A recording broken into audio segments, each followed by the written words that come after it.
Ahí va. Bueno, jóvenes, entonces ya mañana es nuestro examen. Y como corresponde, ¿no? Básicamente es un curso que trata de ser más un seminario de revisión de algunos puntos, por lo menos esta primera parte. Ya vamos a ajustar los temas para después del primer parcial, pero en general un curso de esa naturaleza trata de analizar los elementos que están quizás de moda, aunque el término moda no se aplica mucho en desarrollo, pero por lo menos lo comprendemos para entender de qué con qué estamos trabajando por ahora. Y esta idea de hablar de desarrollo es algo que está evolucionando continuamente, hay muchas formas de analizar cada componente que vemos y justo en eso estamos, ¿no? Ahora estamos revisando algunos de los puntos de interés para nosotros que tienen que ver con por lo menos con esto que está en actual vigencia, que es básicamente el tema de los objetivos de desarrollo sostenible.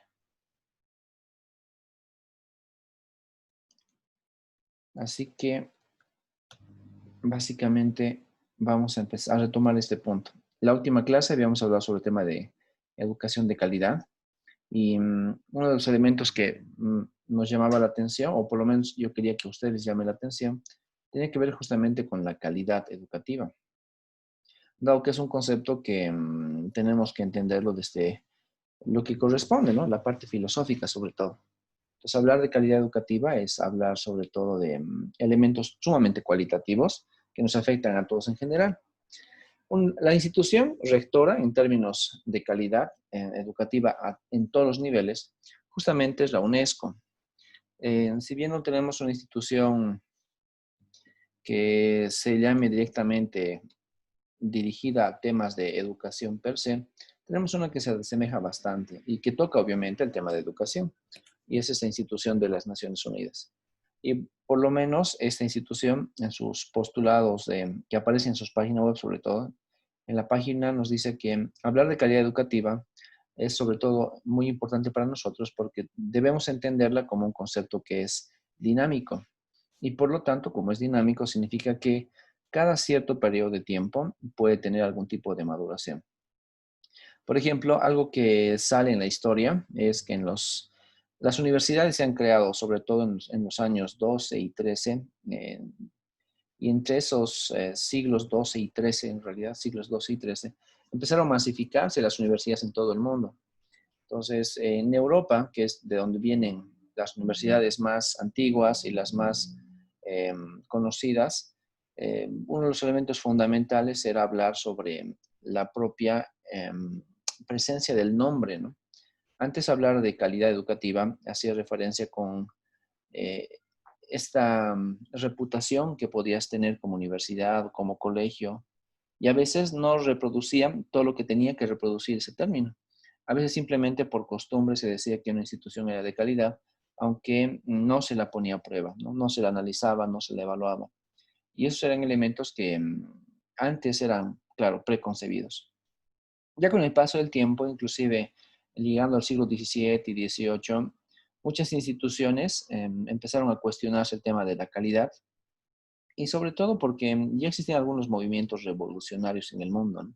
Siglo XVIII, XVII y XVIII sobre todo, con esto que fue la masificación de la parte económica, evidentemente más gente pudo tener acceso a fuentes de dinero, ¿no? O sea, el empleo ya estaba como parte de los procesos en general, y eso provocó, ¿no?, que la gente entonces pida también algo más que solo la educación de tipo gratuita. Y ya en los siglos, sobre todo finales del XIX y principios del XX, hablar de educación ya formaba parte de las políticas en general. Pero todo eso se fue masificando justo después de la Segunda Guerra Mundial, donde gran parte de los países empezaron a cambiar todas sus políticas y empezaron a comenzar las instituciones como la UNESCO y otros a cuestionarse si realmente lo que se estaba enseñando era equivalente a lo que se quería que se enseñe o lo que se necesitaba en la sociedad. Y un punto muy relevante después de la Segunda Guerra Mundial fue empezar a cuestionar que no solamente el de nombre de la institución o el nombre de la institución es lo que nos interesa, sino que también debemos interesarnos por otros componentes. Por eso no es raro que en América Latina, por ejemplo, en los años 60 y 70, se han hecho muchas revoluciones a título, sobre todo de autonomía universitaria, o sea, la libertad del pensamiento. Y si bien los latinoamericanos empezaron a pujar bastante por temas de libertad de pensamiento para garantizar la calidad de la educación, en Europa y en Estados Unidos principalmente se empezó a hablar sobre el diseño curricular, sobre las autoridades, sobre la infraestructura, y fueron dos corrientes completamente diferentes. Y efectivamente, quien ganó, al final de cuentas, podría ser el enfoque europeo y el enfoque norteamericano, dado que hablar de calidad de la educación es hablar de una institución en general, donde influyen varios componentes, desde el liderazgo de los que toman decisiones, pasando por los docentes y el objetivo que cada docente tiene, ¿no? Porque no solamente es identificar al docente como un empleado más, sino que muchas veces los docentes tienen objetivos de aprendizaje, saben qué es lo que quieren presentar entre sus estudiantes y uno de los indicadores fundamentales es medir ese indicador, saber lo que el docente quiere presentar y lo que realmente ha logrado presentar para beneficio, claro, de la clase.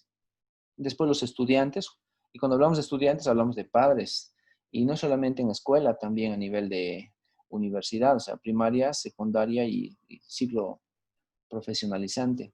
Los padres son un elemento fundamental en la educación, dado que están en sinergia directa con los hijos y son, de alguna manera, los receptores de todo este servicio.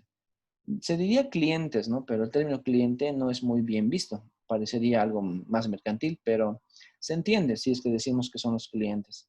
Aunque, ya saben, la UNESCO trata de no decirlo. Y después está la infraestructura y está el tema del servicio adicional. O sea, hablar de calidad hace referencia a muchas cosas. Sin embargo, esto, si bien lo que más se ha avanzado ha sido la educación básica, la educación universitaria todavía está lejos de empezar a masificarse. En muchos países la educación universitaria es básicamente un privilegio, ¿no? Porque no todos pueden lograr llegar a ese nivel. En cambio, en Bolivia, por ejemplo, se dice que la educación universitaria es un derecho. Así que ahí hay una gran diferencia entre, ¿será que realmente es un privilegio llegar a la U o quizás es un derecho llegar a la U? En Bolivia muchos dicen que es un derecho. Por eso quizás se trata de masificar todo lo posible el acceso a las universidades. Pero en Ecuador, por ejemplo, como les había mostrado el pasado día viernes, la educación no es tanto un derecho, sino que es más algo inclusive identificado como algo más serio, donde la educación no tiene que ser simplemente vista como un punto netamente mercantil, que todos pueden acceder y ya, sino que piensan que efectivamente debe haber un esfuerzo para acceder, permanecer y salir de la universidad. Ese tipo de escenarios son los que nos llaman la atención, sobre todo en el marco de este análisis en la universidad, porque ustedes efectivamente están pasando esta problemática de las universidades y se espera que ustedes también en el futuro puedan ayudar a resolver estos problemas. No hay mucha gente, realmente es mucha la gente que no llega a pisar una universidad y por lo tanto sus capacidades de empleabilidad futura se ven muy condicionados. Y en nuestro Pero, caso, dígame. sí, perdón, Liz. Ujú, No, pero incluso eso yo creo que es bastante dudoso, o sea, que tiene mucho sentido como está planteado, pero digamos, entre las metas del objetivo 4 es bien interesante, como al menos las primeras 4 o 5, si no me equivoco, ujú. es como que te plantean la cuestión de que, con esta idea, ¿no? De la educación de calidad también, o sea, de qué es lo que es educación de calidad y todo eso, pero como que los objetivos que se ponen es que las personas tengan una educación, digamos, primaria que les permita acceder a una secundaria que les permita acceder a una educación universitaria que les permita acceder a un trabajo. Y más o menos como que lo tratan de relacionar así, ¿no? Como para tratar de mantener el ciclo de educación. Pero dentro de todo es como que siento que las tendencias ya están cambiando. Tal vez no tan, con tanta fuerza, digamos, en países todavía en vías de desarrollo, pero al menos en Estados Unidos, por la cuestión de que las universidades son tan caras, hay mucha gente que ya no estudia y que incluso les va mucho mejor, digamos, que la gente que sí ha estudiado y cosas así, exactamente por la cuestión, digamos, de los créditos de las universidades y cosas así.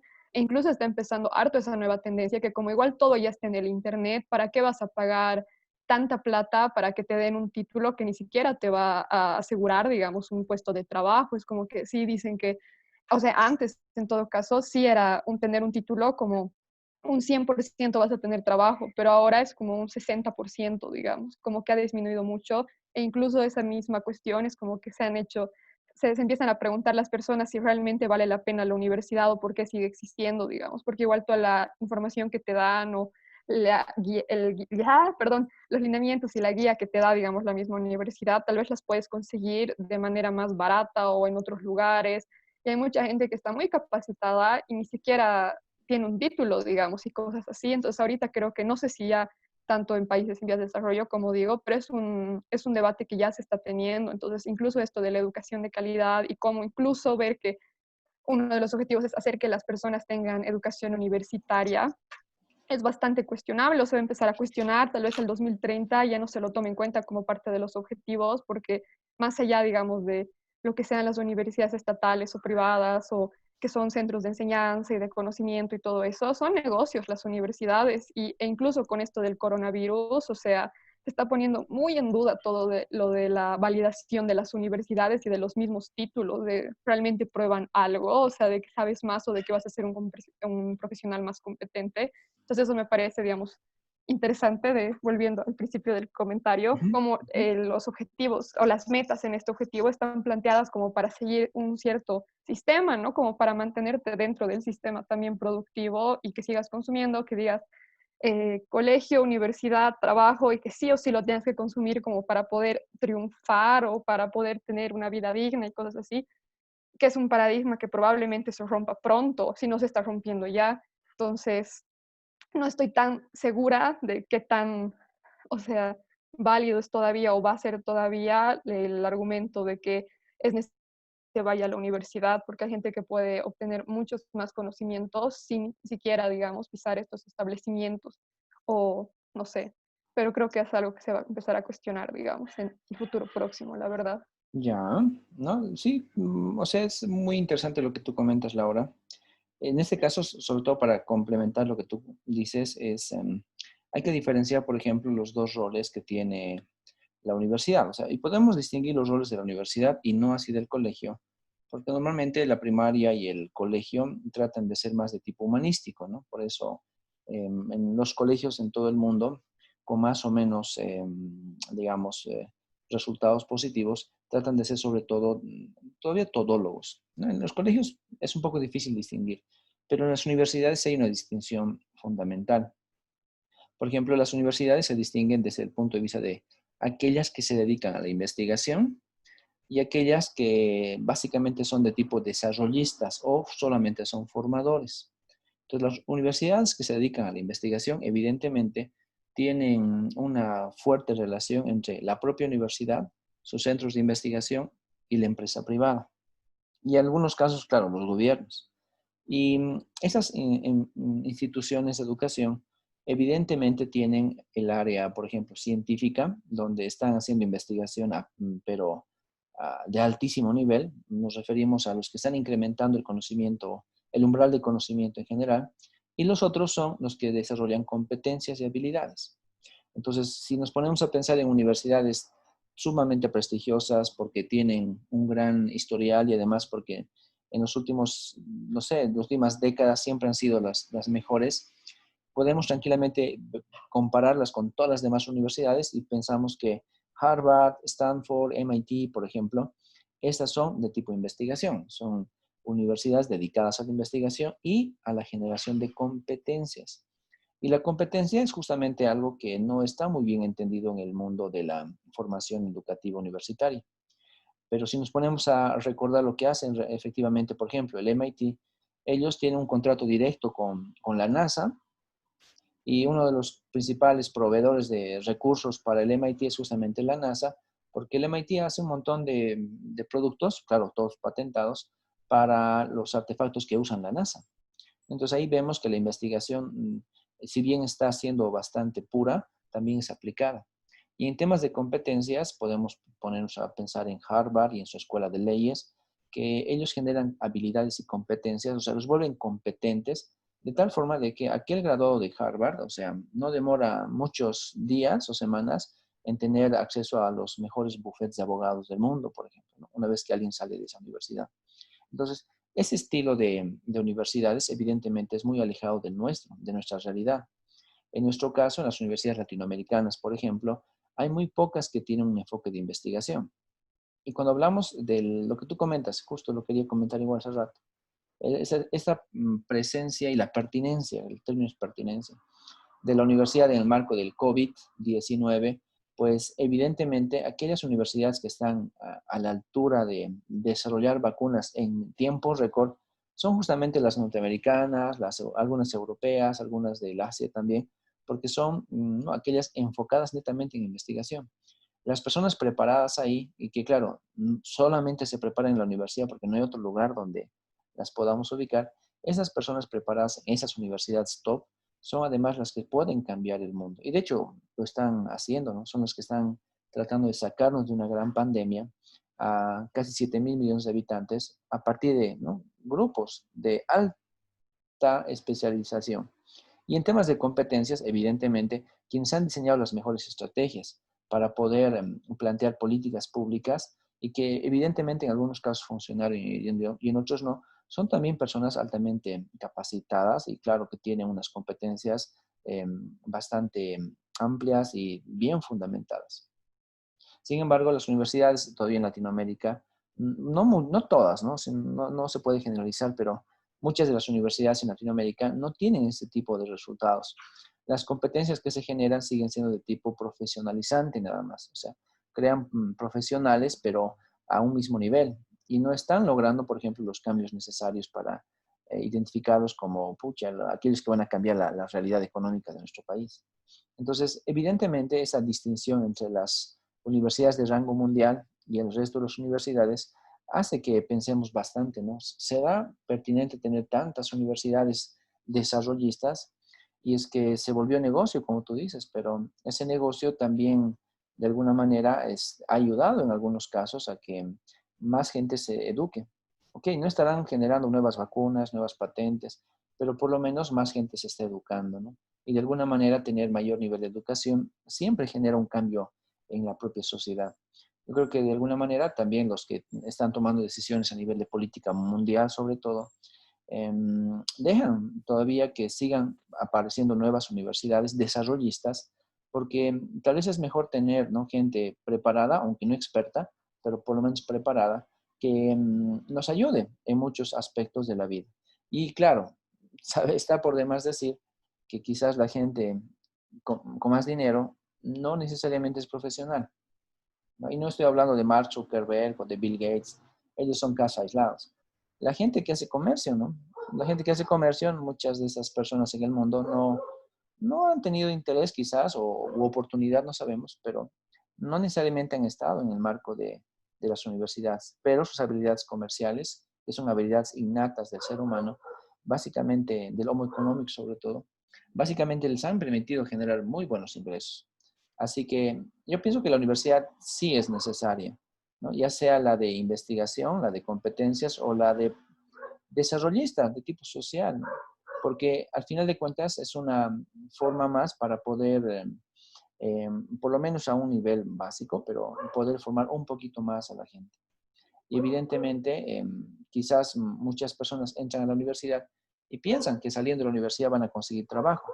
Y ese sí es un gravísimo error, es un cambio, o sea, es un enfoque que está muy alejado de nuestra realidad, porque en el mundo actual, sobre todo en nuestro medio aquí en Bolivia, mm, hay tal cantidad de licenciados en todo tipo de ramas de la actividad en general, que ya los licenciados no se los distingue por sus capacidades, sino solo por ser licenciados ya tienen ahí una cualificación.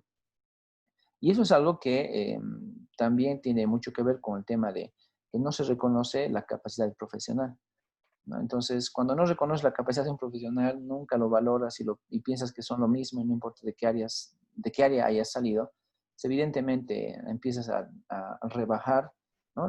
Esa expectativa que tienes de los profesionales. Un caso típico es, bueno, cuando alguien publica en un periódico, se requieren economistas, pero también administradores de empresas, auditores, comerciales, marqueteros, no importa qué, pero los requieren como si hicieran lo mismo. Esa falta de tino del mercado laboral hace que efectivamente se menosprecie y se subvalore a los profesionales. Porque quería pensar que estudiar economía es lo mismo que estudiar, digamos, ingeniería comercial. Y nosotros sabemos que no es lo mismo, ¿no? Porque evidentemente los perfiles son muy diferentes. Pero más que la universidad, pienso que el mercado laboral también es el que afecta bastante por no estar adecuadamente regulado, no genera los incentivos que debería, y esos son problemas de información, ¿no? La información asimétrica aparece bastante ahí en el tema del mercado laboral. Y todo eso, ojo, no es culpa de la universidad, sino es culpa inclusive del propio, de la propia coyuntura que estamos viviendo casi cada 5 años cambiando de escenarios. Y claro, pensando en lo que era la universidad hace 20, 30, 50 años y lo que es ahora, pues los contextos han cambiado tanto, demasiado en realidad. Hace muchos años atrás necesitabas tener un título para poder cambiar inclusive la parte política de tu país. En cambio ahora no. Entonces eso no quita la legitimidad de la universidad, sino que simplemente te pide como universidad que te adecues al contexto y que busques ser pertinente. Y la pertinencia de la universidad la genera justamente sus propios líderes. Y por eso quizás las universidades de rango mundial, las que promueven que la calidad no es solo la educación, sino es un conjunto de elementos, son los que también están apareciendo como líderes. Pues les dije hace rato, son por lo menos 4 o 5 dimensiones, donde el director o la cabeza eh, realmente es un componente fundamental. Si las cabezas de las universidades solamente se ocupan de vender cupos para pagar cuentas, entonces evidentemente la universidad va a ser un fracaso. Pero si los líderes más bien están enfocados en investigación, en desarrollos, en innovación, en promoción de nuevos escenarios, seguramente la universidad esa va a ser bastante pertinente para la sociedad. ¿Ya? Entonces, un poquito más de paciencia, Laura. Estoy seguro que en esta etapa de las universidades caducas, poco a poco va a cambiar. Y claro, ¿por qué va a cambiar? Porque nos están obligando a las universidades a cambiar su propia forma de trabajo, ¿no? Evidentemente, el fin de semana, justo el día sábado, salió aquí en Bolivia este reglamento que se sujeta en el decreto supremo de educación en diversas modalidades, ¿no? Y pues ya prontito va a salir el reglamento para universidades, porque todavía no salió, pero seguramente cuando llegue el reglamento para universidades va a provocar que muchas ya empiecen a repensar su forma de trabajo, porque ahora se va a masificar mucho más el acceso a los estudiantes. Me refiero al hecho de ya no necesitas un docente por un aula, ahora necesitas quizás un docente para 5 aulas, porque si la clase se empieza a masificar con entornos virtuales, un mismo profesor puede servir para no solamente 10 alumnos, para 100 alumnos, y sin problema. Si realmente ese salto tecnológico de educación a distancia aparece, pues, evidentemente ya las universidades van a verse, ¿no?, con un rol diferente. Ya no tienen simplemente que estar contratando, bueno, consiguiendo estudiantes para subsistir, sino quizás ya sus costos se van a ver reducidos, quizás su tecnología tiene que evolucionar. O sea, hay una oportunidad de cambio ahora. Y ojalá que las universidades y los colegios, sobre todo, y las escuelas, que esos son los más complicados, ojalá que todos puedan estar a la altura de esos cambios, ¿no? Evidentemente, cualquier cambio de esa naturaleza no es solamente para el 2020, ¿no? Con seguridad, el sistema educativo de nuestro país, por lo menos, y es muy probable que del mundo entero, sí vaya a migrar de a poquito al tema online, ¿no? Entonces, con eso liberamos muchas cosas. Es como cuando hace muchos años atrás se empezó a utilizar la luz eléctrica en las noches y a la gente liberaba su tiempo para hacer otras cosas. Ahora quizás se va a liberar el tiempo de muchas horas clase, ¿no? Entonces ya no tengo que estar yendo a la U, ahora puedo quizás ser un poco más autónomo con mi formación y eventualmente tener tiempo para hacer otras cosas, ¿no? Así que el COVID quizás va a generar un gran cambio a nivel educativo, porque son los que más se han visto perjudicados. En todo el mundo la educación ha parado y recién están volviendo algunos colegios y escuelas a abrir, y las universidades todavía están tardando un poquito, pero seguramente se van a adecuar también. Así que esperemos un poquito más, ¿no, Laura? Y luego vemos si realmente nuestras hipótesis se van cumpliendo de a poco. Claro, o sea, entiendo Ujú. bien hacia dónde va, digamos, también la otra parte, pero o sea, más allá de lo que ha pasado, que el coronavirus puede estar impulsando, como usted dice, un cambio y todas esas cosas, me voy Ujú. un poco más al tema del academicismo, ¿no? Que creo que ya es muy fuerte en estos años, que o sea, se ha dado mucho esta corriente de si tienes un título, recién vale tu conocimiento, digamos, y que a lo que me refería también un poco es que sí estamos viendo, digamos, estas universidades o algunas, como decía, como centros de conocimiento. Es interesante, digamos, tal vez ver como las metas del objetivo 4 te llevan como que en un caminito que se tiene que seguir y que solo hay ese camino. A lo que refiero es que no da opción a que se pueda generar conocimiento de otra forma, ¿no? Que es como que de sí o sí tienes que ir al colegio, en una educación primaria, que te lleve a una secundaria, que te lleve a una universidad, que te lleve a un trabajo.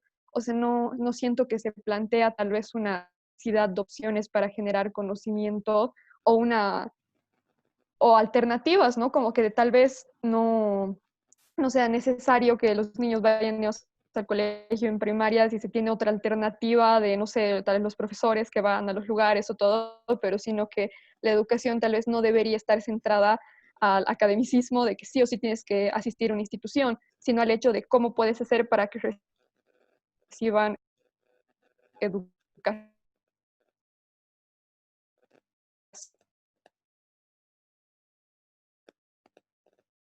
Aló, Laura. ¿no? Y que tal vez Te has perdido un ratito. No sé si esta es educación se solo yo. enfoca mucho en la educación, tiene que ser seguida a través de la institución. Entonces, creo que eso, digamos, es también puedan cambiar y cosas así. Contempla la diversidad de opciones para la educación y tal vez el hecho de no pensar como en una diversidad de puedes aprender sin necesariamente asistir a un colegio o a una universidad, tampoco permite, ¿no?, que se desarrollen diferentes teorías de educación, porque obviamente tal vez en el modelo del que estamos y todo, obviamente también es más barato que si hay varios niños que quieren educarse allá, entonces todos al colegio y los educamos a todos de una, ¿no? Más barato, más fácil y cosas así. Puede ser por cuestiones de eficiencia, pero no sé, siento que no contempla eso, digamos, la opción de que hayan diferentes opciones o posibilidades para la educación, más allá de sí o sí en la institución, en la academia y con tu título, digamos. Ya. Quizás también como comentario de lo que indicas, no está efectivamente pensado todavía la innovación a nivel de la universidad. Eso sí, sigue siendo bastante cerrado.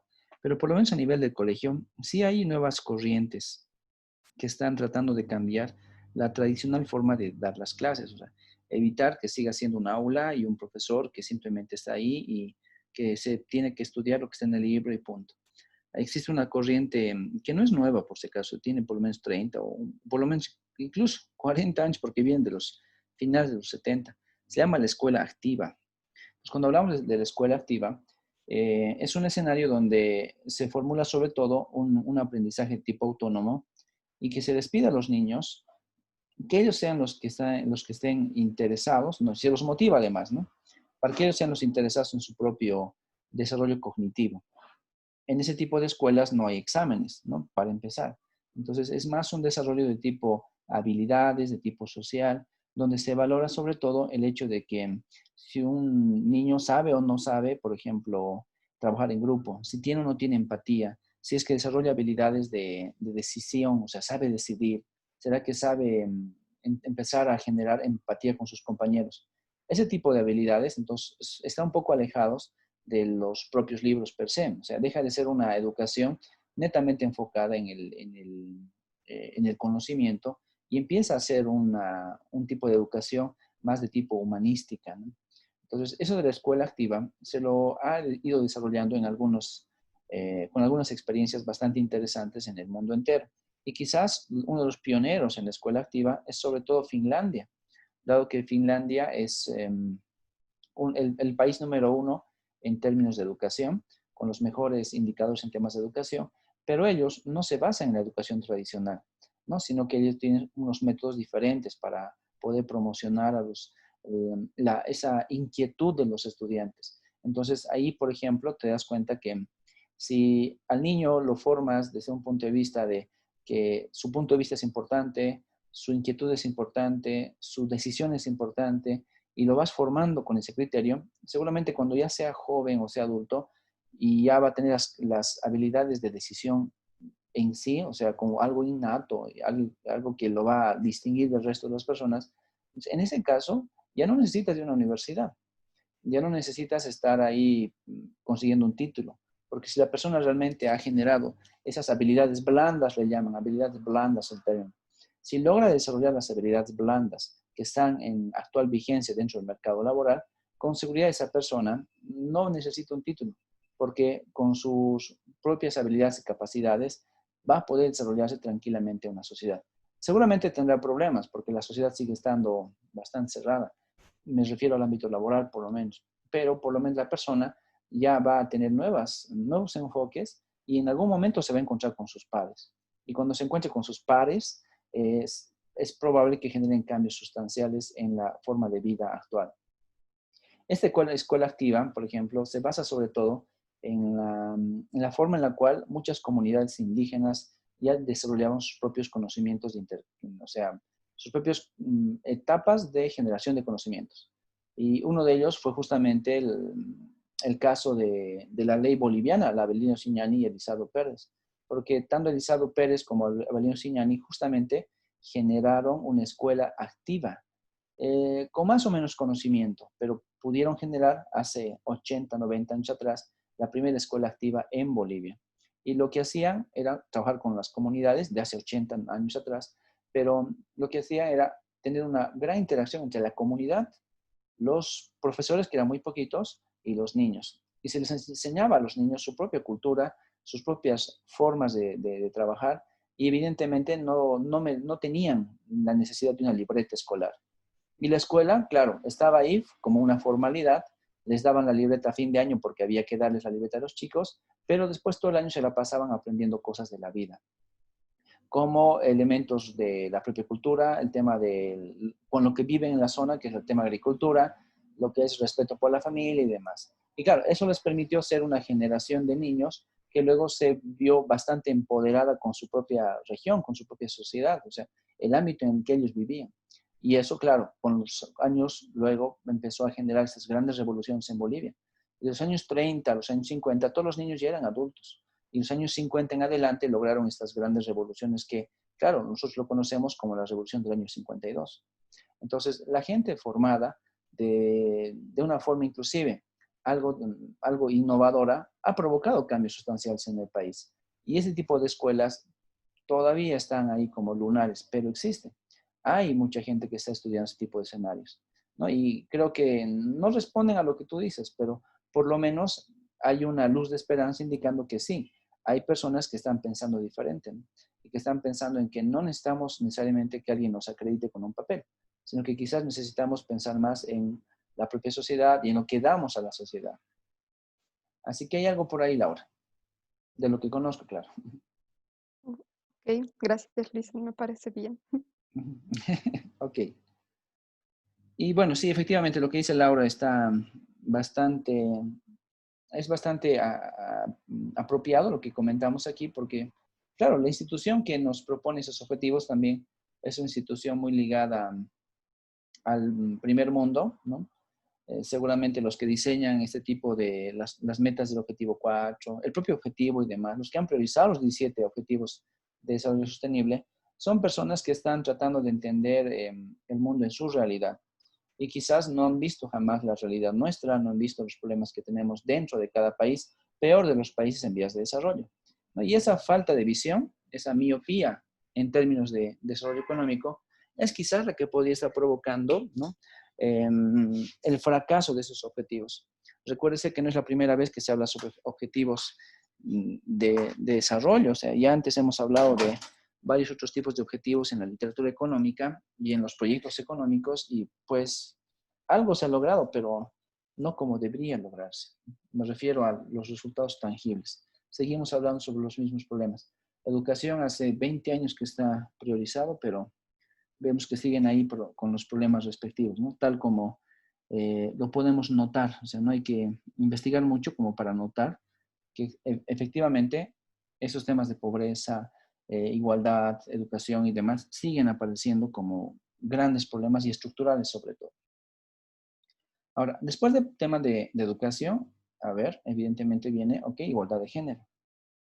Esa igualdad de género, pues, Am, tiene que ser entendido como corresponde, ¿no? Es poner fin a toda forma de discriminación, pero no solamente contra mujeres, ¿verdad? O sea, el tema de igualdad de género no es un término que solo atribuye a las mujeres, también atribuye a los hombres. Cuando hablamos de igualdad de género, evidentemente estamos indicando que debe haber una igualdad de capacidades, de oportunidades, sobre todo, tanto a hombres como a mujeres. Y el tema de género, además, tiene que ser comprendido en términos de generacional también. Es género y generacional. Género porque hablamos de hombre y mujer. Y generacional porque hablamos de niños, adultos y ancianos. Entonces, las igualdades que se buscan, sobre todo pensada en que todos tengamos las mismas oportunidades. Y esas oportunidades no deberían verse coartadas solo porque eres hombre o solo porque eres mujer. ¿Ya? Entonces, en este caso lo indica solo para mujeres y niñas, pero en realidad los que hablan sobre género siempre tratan de mantener la idea en igualdad, ¿no? Hombres y mujeres por igual y niños con niñas y demás. Porque no debería ser de ninguna manera una discusión entre lo que yo tengo, lo que tú tienes y ahora lo que ambos debemos tener, sino sobre todo es una discusión de las libertades que debemos tener para acceder a eso. Tampoco se puede entender igualdad de género en el hecho de que el hombre y la mujer tienen que hacer exactamente lo mismo. O sea, no es que tengan que hacer, pero tienen que tener el derecho de hacerlo, ¿no? Mientras les demos el derecho de hacerlo y tengan la oportunidad de hacerlo, a eso se denomina la igualdad de género. Uno de los puntos quizás más notables que se ha ido identificando en los últimos años es que ha habido mucha discriminación hacia la mujer, sobre todo pensado en el tema laboral, ¿no? Entonces, todavía en promedio las mujeres siguen ganando menos que los hombres. Esa es discriminación, porque hacen lo mismo, pero aún así ganan menos.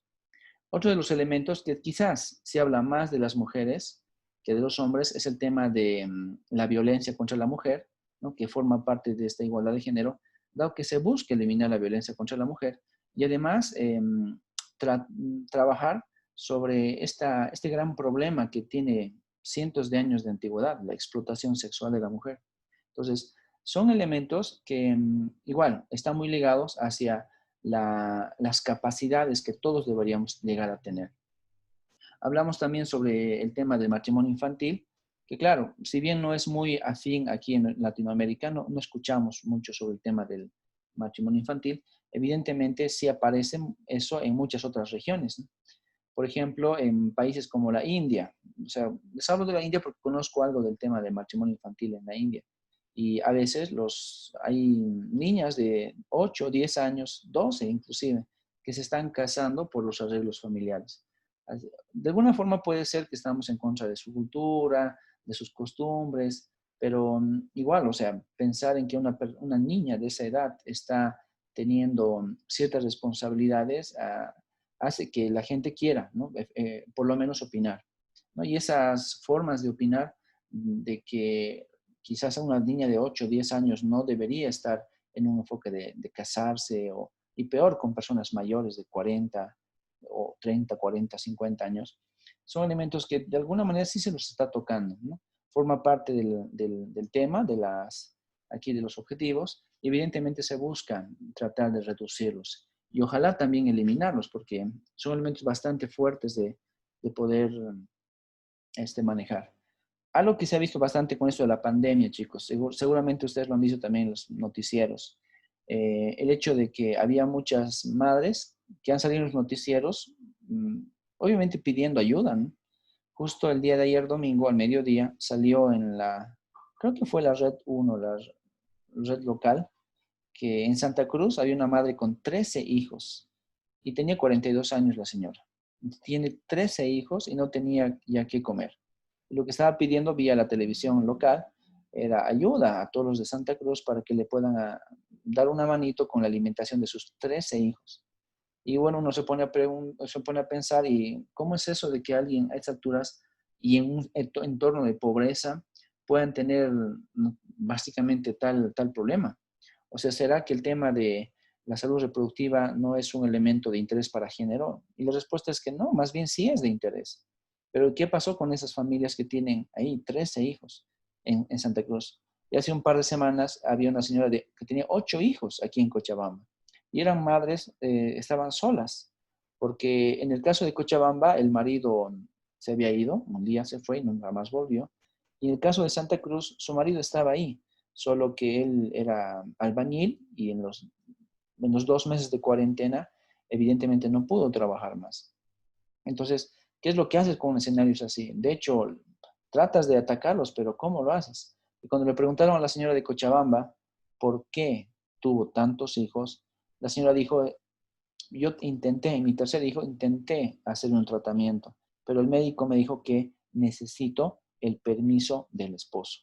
Entonces, o sea, por culpa de que el esposo no le dio el permiso de hacerse el tratamiento sobre su matriz, la señora no lo pudo hacer, el hospital no lo hizo, y ahora después del tercero nació el cuarto, quinto, y ahora tiene 8 hijos.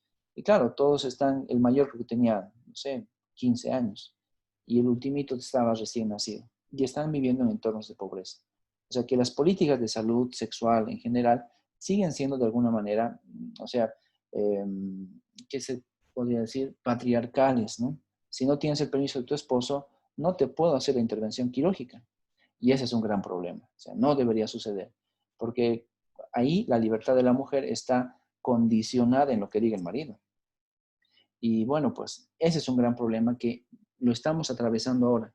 Y si no hubiera sido por el hecho de que las noticias nos muestran ese tipo de personas que están sufriendo en Cochabamba y en Santa Cruz, quizás hubiéramos pensado que todo el sistema de salud en general está bien, me refiero a la parte reproductiva, porque hay muchas instituciones, sobre todo ONGs, que están trabajando en eso, pero solo dan información y de la información realmente al hecho empírico hay mucha diferencia, ¿no?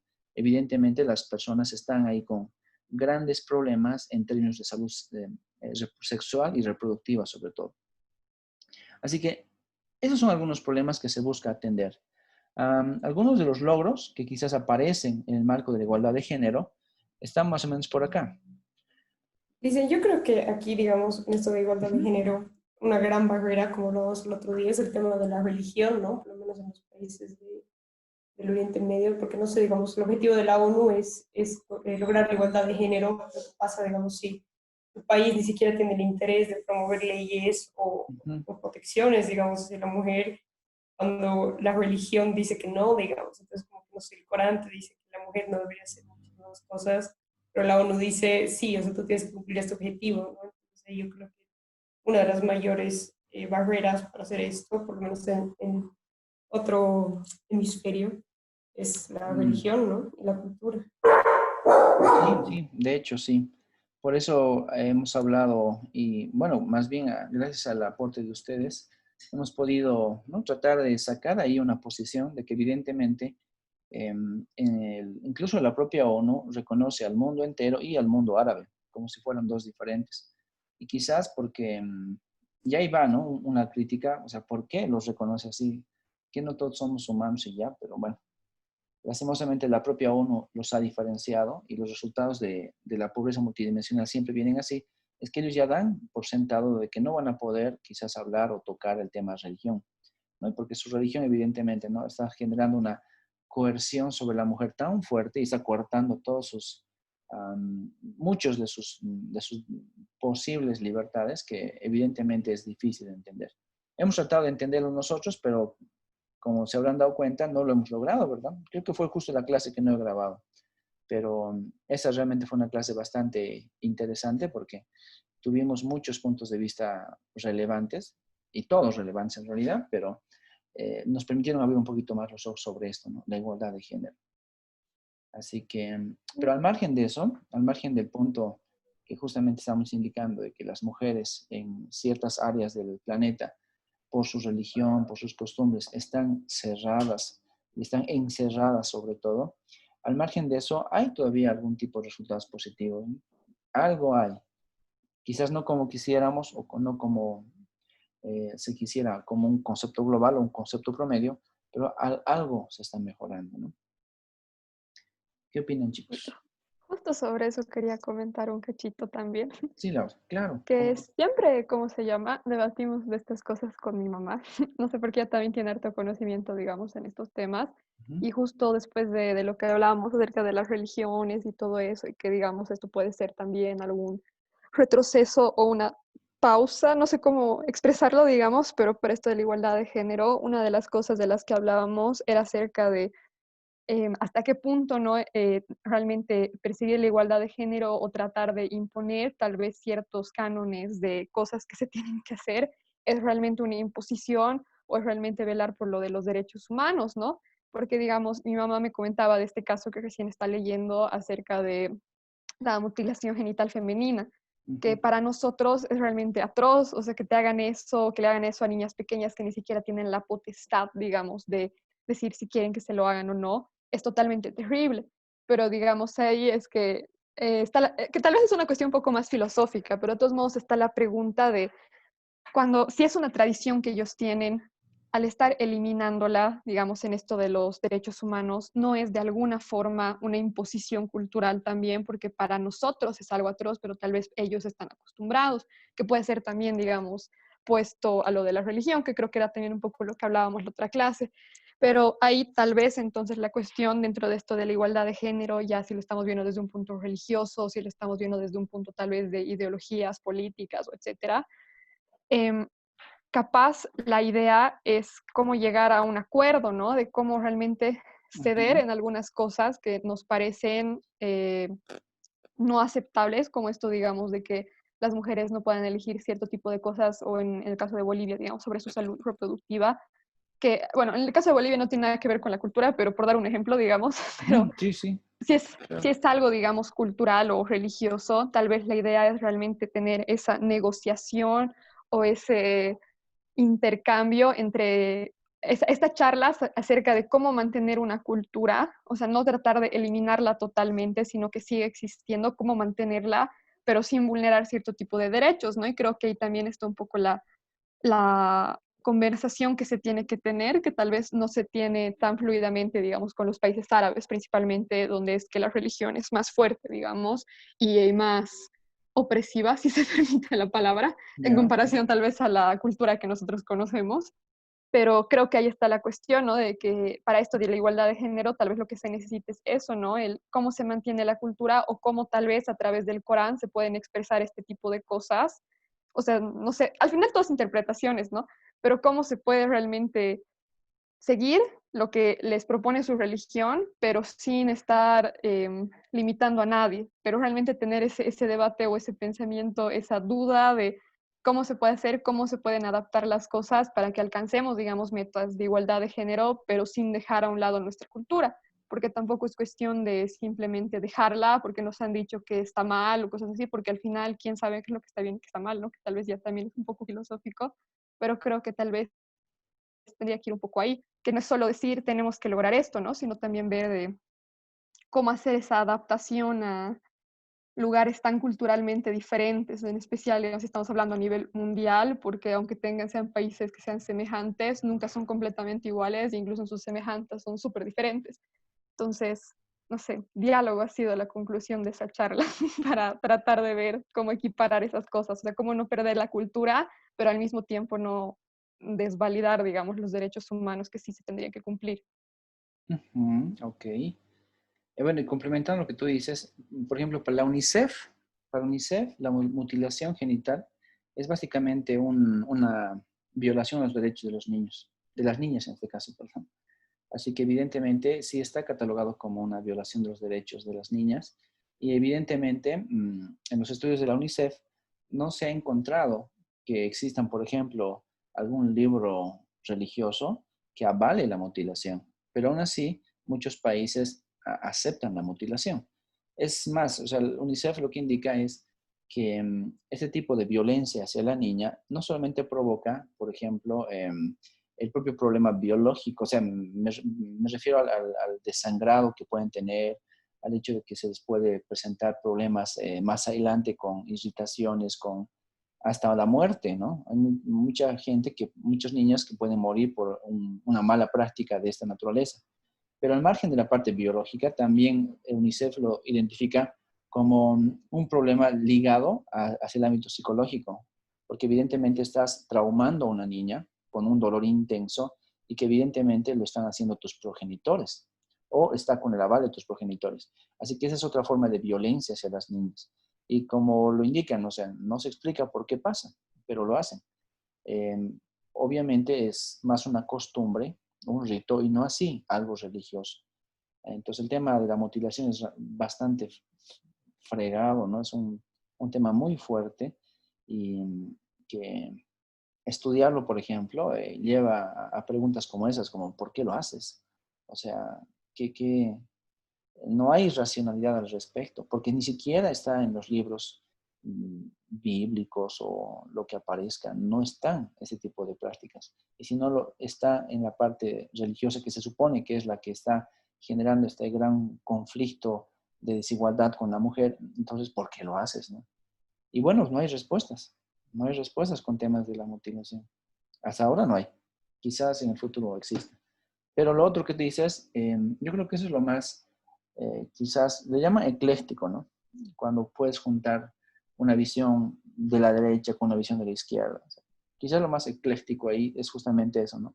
Eh, Poner las partes, o sea, las partes filosóficas en la misma mesa y ver si realmente podemos llegar a un acuerdo y flexibilizar algo, esta violación de los derechos que se está dando. O sea, al final de cuentas, si bien su religión es muy importante para ellos, también la vida humana lo es para los demás. Y quizás las vidas puedan ser ahí analizadas para que tengan, ¿no?, un poco más de libertades. Y ojalá, pero lastimosamente estas zonas donde tenemos la religión muy arraigada, son sumamente cerrados, ni siquiera para negociar nada. Pero bueno, el mundo cambia, con el paso del tiempo las cosas pueden ir cambiando. Y quizás en el futuro se pueda haber algo de flexibilidad respecto a la violación de los derechos de las mujeres, porque ese creo que es el principal problema que a todo el mundo lo inquieta, o bueno, a gran parte del mundo lo inquieta, ¿no? De que en pleno siglo XXI seguimos hablando de mucha, no sé, evolución del humano, pero cuando hablamos del trato hacia la mujer todavía sigue siendo inhumano en muchos casos. Ok, bueno, el tema de igualdad de género, entonces, chicos, ya saben, cuando hablamos de igualdad de género es igualdad de capacidades y que sea para ambas partes, ¿no? Tanto el hombre como la mujer. Bueno, algunos de los datos que aparecen ahí siguen siendo llamativos. De la diferencia en el trabajo, evidentemente sigue habiendo esa realidad de que el hombre gana más que la mujer, inclusive se hacen exactamente la misma actividad. Otro problema negativo, ¿no?, que 1 de cada 3 mujeres han experimentado algún tipo de violencia física o sexual, ¿no? Son datos realmente alarmantes. Y algo, ¿no?, se debería estar haciendo. Lastimosamente no es visible si es que hacen algo, no es visible lo que estén haciendo. Por ejemplo, en Bolivia, creo que eran ya 49, 50 personas, mujeres, ¿no?, que tuvieron el feminicidio. O sea, efectivamente, cuando hablamos de feminicidio, no es solamente porque una mujer murió, sino el feminicidio se lo cataloga como que murió por ser mujer, ¿no? Porque hubo algo que por ser mujer provocó su muerte, ¿no? Entonces, ahí es donde aparecen las cifras elevadas. Y en nuestro país fue fatal el primer mes. Enero 2020 nos trajo cada día un feminicidio, porque efectivamente la gente quizás estaba con copas y esas cosas, que para nada es una justificación, pero eso provocó que cada día haya un feminicidio en nuestro país. Más bien paró en la segunda semana, a la tercera empezó a bajar, pero a la fecha, a lo que entendí para el pasado viernes, por lo menos revisando las cifras, había 49 feminicidios registrados en nuestro país, y es bastante. Y la violencia de género era también altísima, ¿no? Todavía se disparó con eso la pandemia. Había más denuncias, había como 600 denuncias en 2 meses, lo que antes era quizás, no sé, 1/3 del total. Entonces también la pandemia provocó que se notara, ¿no?, esta gran fuerza negativa hacia la mujer, porque en tu propia casa te están pegando, y eso provocaba, ¿no?, esas cifras alarmantes en nuestro país. No sé cómo están los otros países, evidentemente no conozco su realidad, pero por lo menos para nuestra realidad es una cifra demasiado elevada. Esto, ¿no?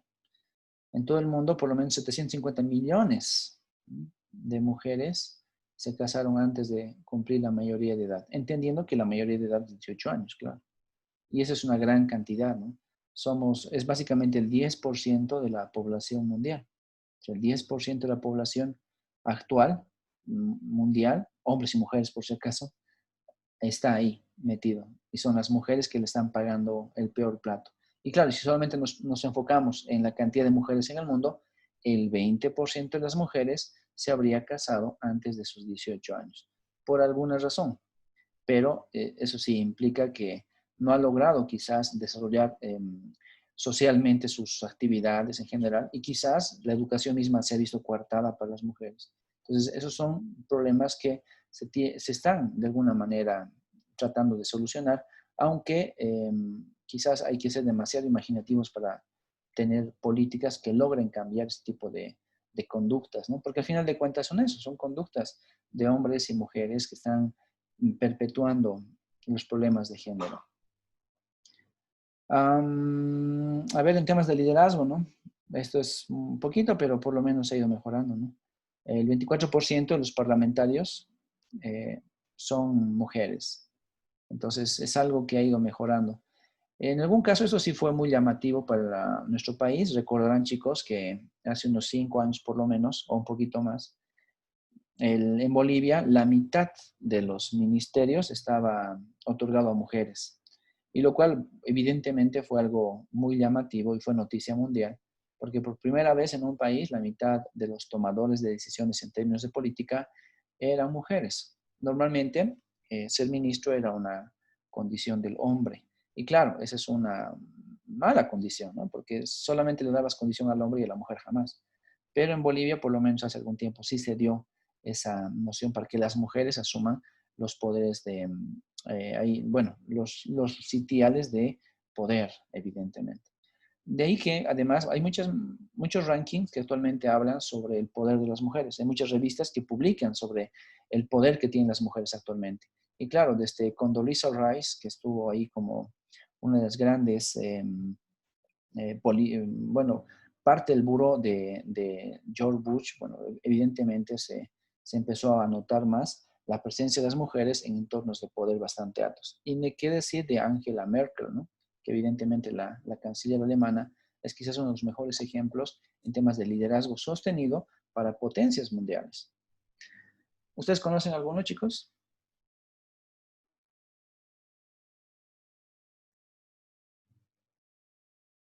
¿De los que ha mencionado o No, nuevos nuevos, ejemplos quería? otros ejemplos. A ver, les voy a preguntar por orden alfabético. Abigail, ¿a quién conoces? Nuevo, claro. Aumenta a la lista de ejemplos. Abigail. Sí, listen.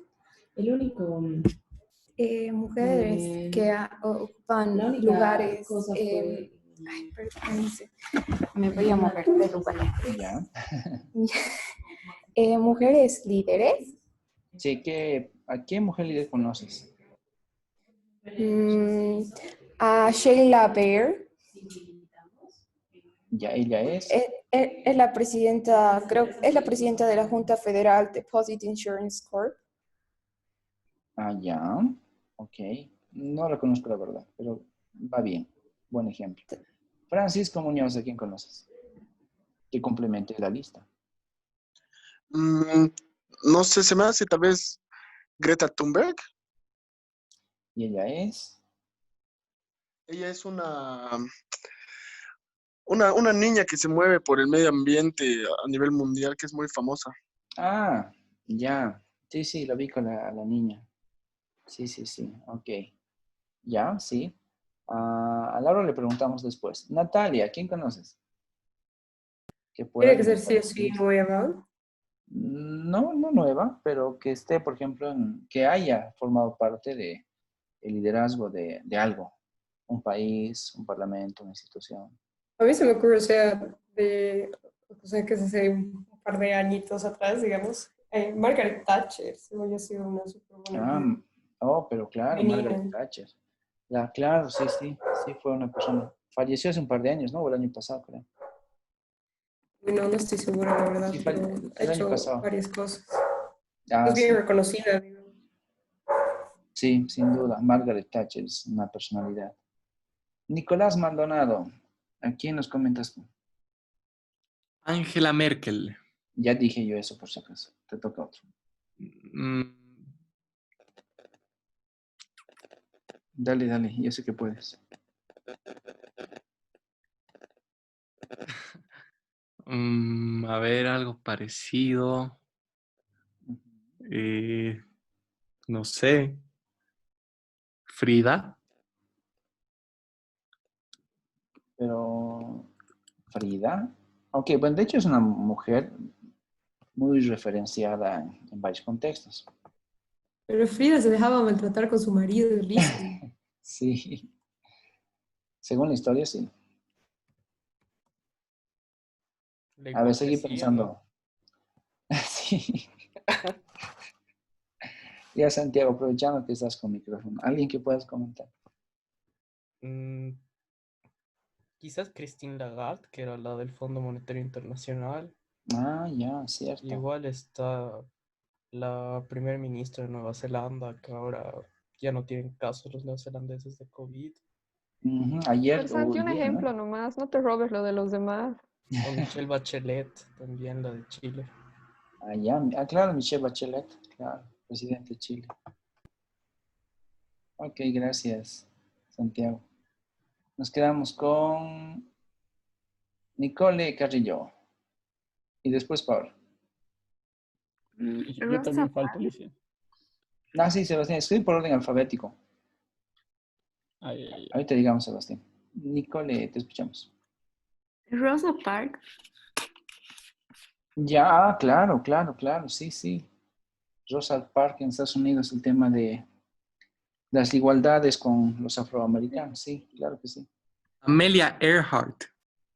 Y ella es, La primera La, mujer que ha volado ¿qué era? El Atlántico, ¿Maldo? sí, la primera mujer, pero es que me he acordado de la película de Una noche en el museo, Una noche en el entonces, Museo de Ida, también me acuerdo yo. ajá. Pues en Ok. realidad creo que viajó por o sea, por la, ¿cómo se llama? El Ecuador, o la línea del Ecuador. O sea, Ujú. Ha sido la así primera como mujer en que, cruzar algo. Voy a ajá, buscar. el primer viaje aéreo o algo así. Sí, sí, sí. Sí, se reconoce como piloto. En la película aparece como piloto, sí. De O ahí me sea, recuerdo. también me acuerdo haberla visto en el colegio, digamos, pero o sea, por la película se Ujú. me vino a la mente. Ah, ya. Ha Ok. sido la primera mujer en volar sola el Océano Atlántico. El Atlántico. Wow. Y ha intentado volar la línea del Ecuador. Ah, he intentado. Ok, es bueno saber eso. Y Vamos a ver. desapareció y nunca más se supo de ella. Mm, ok, gracias. Ahora sí, Paola y luego Sebastián. Quizás esta ingeniera que trabajaba con la NASA y era una persona de color, Mary Jackson, Mm, y creo que igual ha ayudado para los cálculos, para el aterrizaje en la luna y todo eso. ah, ya. Ok. No, no conozco mucho de la señora Jackson. Ok. Sebastián. Listen, yo creo que Ocasio-Cortez, que es una política estadounidense, que ha sido una de las impulsoras del New Green Deal. Ya. Ok. Ella. Ok, gracias. Y Laura Guzmán. Ya, yo había pensado que tal vez Malala podría ser considerada también como líder. Sí, ¿no? Malala Yousaf, creo que es apellida. Sí, Ok. Malala Yousafzai. Sí, Premio Nobel de la Paz, así que sí, tiene peso. Mucho peso su nombre. Ok. Bueno, ven que sí hay algo, ¿no? Por lo menos estamos ahí identificando muchos aciertos respecto a lo que se está peleando. Aquí se está peleando por igualdad de oportunidades. Y las mujeres están demostrando que en muchos casos son mucho más competentes que los hombres y por lo tanto esa lucha por la igualdad evidentemente es un elemento que no se puede dejar de lado. Después del tema de género, y está muy relacionado con esto, vemos también el tema de agua. Ah, bueno, era otro. Agua limpia y saneamiento. Pues ya les hablé también de esto muchas veces y cuando hablamos del acceso al agua, evidentemente sabemos que por lo menos un tercio de la población, ahí están, 2.100 millones de personas están ahí identificadas como que están mejorando sus condiciones, pero aún así no es todo, ¿no? Por lo menos el 30-35% de la población mundial o hasta el 40% a veces está con problemas de agua. Y cuando alguien no tiene agua, evidentemente tiene una mayor propensión a tener enfermedades, sobre todo enfermedades intestinales, ¿no? Y eso significa que de alguna manera eso ha provocado que en el pasado existan muchas muertes de niños, evidentemente por tener agua insalubre. Actualmente todavía es una gran proporción de la población, según lo que indica, es el 40% de la población que tiene escasez de agua. En nuestro ámbito podemos también recordar que aquí en Bolivia estamos sufriendo bastante por el acceso al agua. Hay todavía muchas zonas de las denominadas urbanas que no tienen acceso al agua y en las áreas rurales es peor, ¿no? Porque en las áreas rurales evidentemente dependen de sus pozos, dependen de sus ríos y muchas veces comparten con los animales los mismos accesos. Entonces es importante verificar que sí, es un gran problema. Y bueno, de alguna forma también la foto es una foto referencial que sale de la propia página, donde nos indica que, bueno, pues cuando no hay agua, la familia tiene que ayudar, ¿no? Y evidentemente muchos niños están ahí trabajando, apoyando con el propio acceso al agua. En nuestro Cochabamba es común ver ese tipo de aspectos. Y lo peor de Cochabamba es que las fuentes de agua están contaminadas, ¿no? Por ejemplo, cuando queremos pensar en que en una zona van a perforar un pozo y de ese pozo va a salir agua por los siguientes 10 años, pues el agua que llega del pozo del cual hemos perforado, evidentemente está viniendo de algún lugar, pero hay tantas filtraciones y tanta contaminación por todo lado que muchas aguas están llegando con hartos residuos. Notarán, no sé si leyeron la nota, pero hace una semana atrás, chicos, el hospital de Sacaba, creo que se llama Salomon Klein, es el más famosito que estaba por ahí, por Sacaba. Ese hospital no tiene acceso al agua potable de cañería y lo que hacían era utilizar agua de pozo.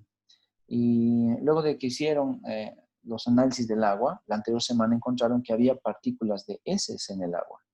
O sea, que hay alguna filtración por ahí que está provocando que ese tipo de elementos se estén colando del pozo de agua. Entonces, el agua que sacan no es salubre, o sea, y es más, hasta si te lavas con eso, puedes salir infectado con algo. Por eso es que ese tipo de hospitales que son de referencia y además están tratando el COVID, tuvieron que comprar un montón de tanques de agua y empezar a llenar con cisternas de las vertientes, porque su propio pozo ya estaba contaminado, ¿no? Y quién sabe cuántos otros pozos contaminados existen. Recuerden que el río Rocha es una cuenca que lleva agua a varias zonas del Valle Bajo. Y pues, tal como vemos, el agüita del río Rocha está tan contaminado que el agua que lleva es contaminada también. Y la gente está tomando esa agua. Entonces son cosas que no deberían suceder, pero lastimosamente están sucediendo, ¿no? Así que por ahora dejamos ahí.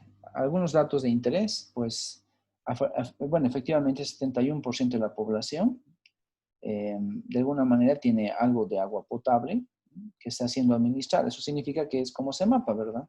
Que evidentemente hay una dotación de agua que llega de una instancia como esas. Sin embargo, hay todavía un montón, 848 millones de personas que no tienen ese tipo de agua. Y el agua potable tiene que ser potabilizada, ¿no? El agua potable no es lo mismo que el agua dulce. El agua dulce viene de los ríos, por ejemplo, de los manantiales. Y para ser potabilizada debe pasar por un proceso, donde ese proceso es justamente lo que hace CEMAPA ahí en sus respectivas instalaciones. Bueno, el 39% de la población mundial, que son casi 3.000 millones de personas, tiene algún tipo de saneamiento seguro. O sea, ahí estamos haciendo referencia sobre todo a la capacidad de acceder a un alcantarillado. Entonces, 7.500 millones de personas, realmente muy pocos tienen el alcantarillado. Y el resto, pues como saben, el resto de las personas de alguna manera dejan sus residuos sólidos al aire libre. Y evidentemente esos residuos sólidos, cuando se secan y se empiezan a volver polvo, luego se suben al ambiente y están en el medio ambiente flotando. Y eventualmente los estamos respirando también nosotros, ¿no? Obviamente es una situación bastante crítica para la salud de las poblaciones, pero es una realidad, ¿no? Bolivia tiene esas grandes realidades en sus ciudades, capitales. Por lo menos la de La Paz tiene una alta contaminación de heces en el aire y Cochabamba. Entonces, las partículas por millón son realmente valores muy altos de residuos sólidos de humanos. Y ni qué decir también de los animalitos que están por ahí dejando sus respectivos desechos, ¿no? Ese tipo de problemas son los que se están enfrentando ahora. Hay mucha gente que no tiene agua. Y en el futuro se dice que va a ser peor.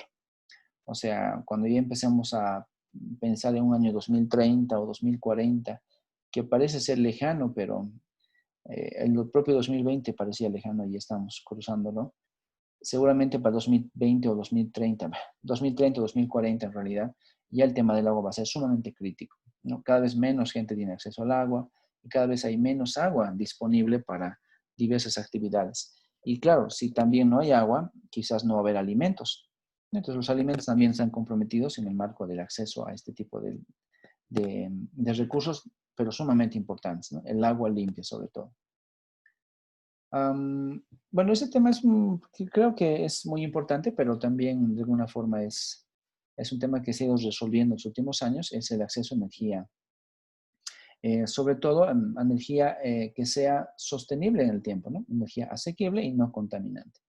Pues evidentemente vemos que en muchas zonas, sobre todo hablando de nuestro país, ¿no? Hablando de Bolivia, hasta los años 2000, ¿no? 90, 2000, pues ni la mitad de la población tenía acceso pleno a electricidad.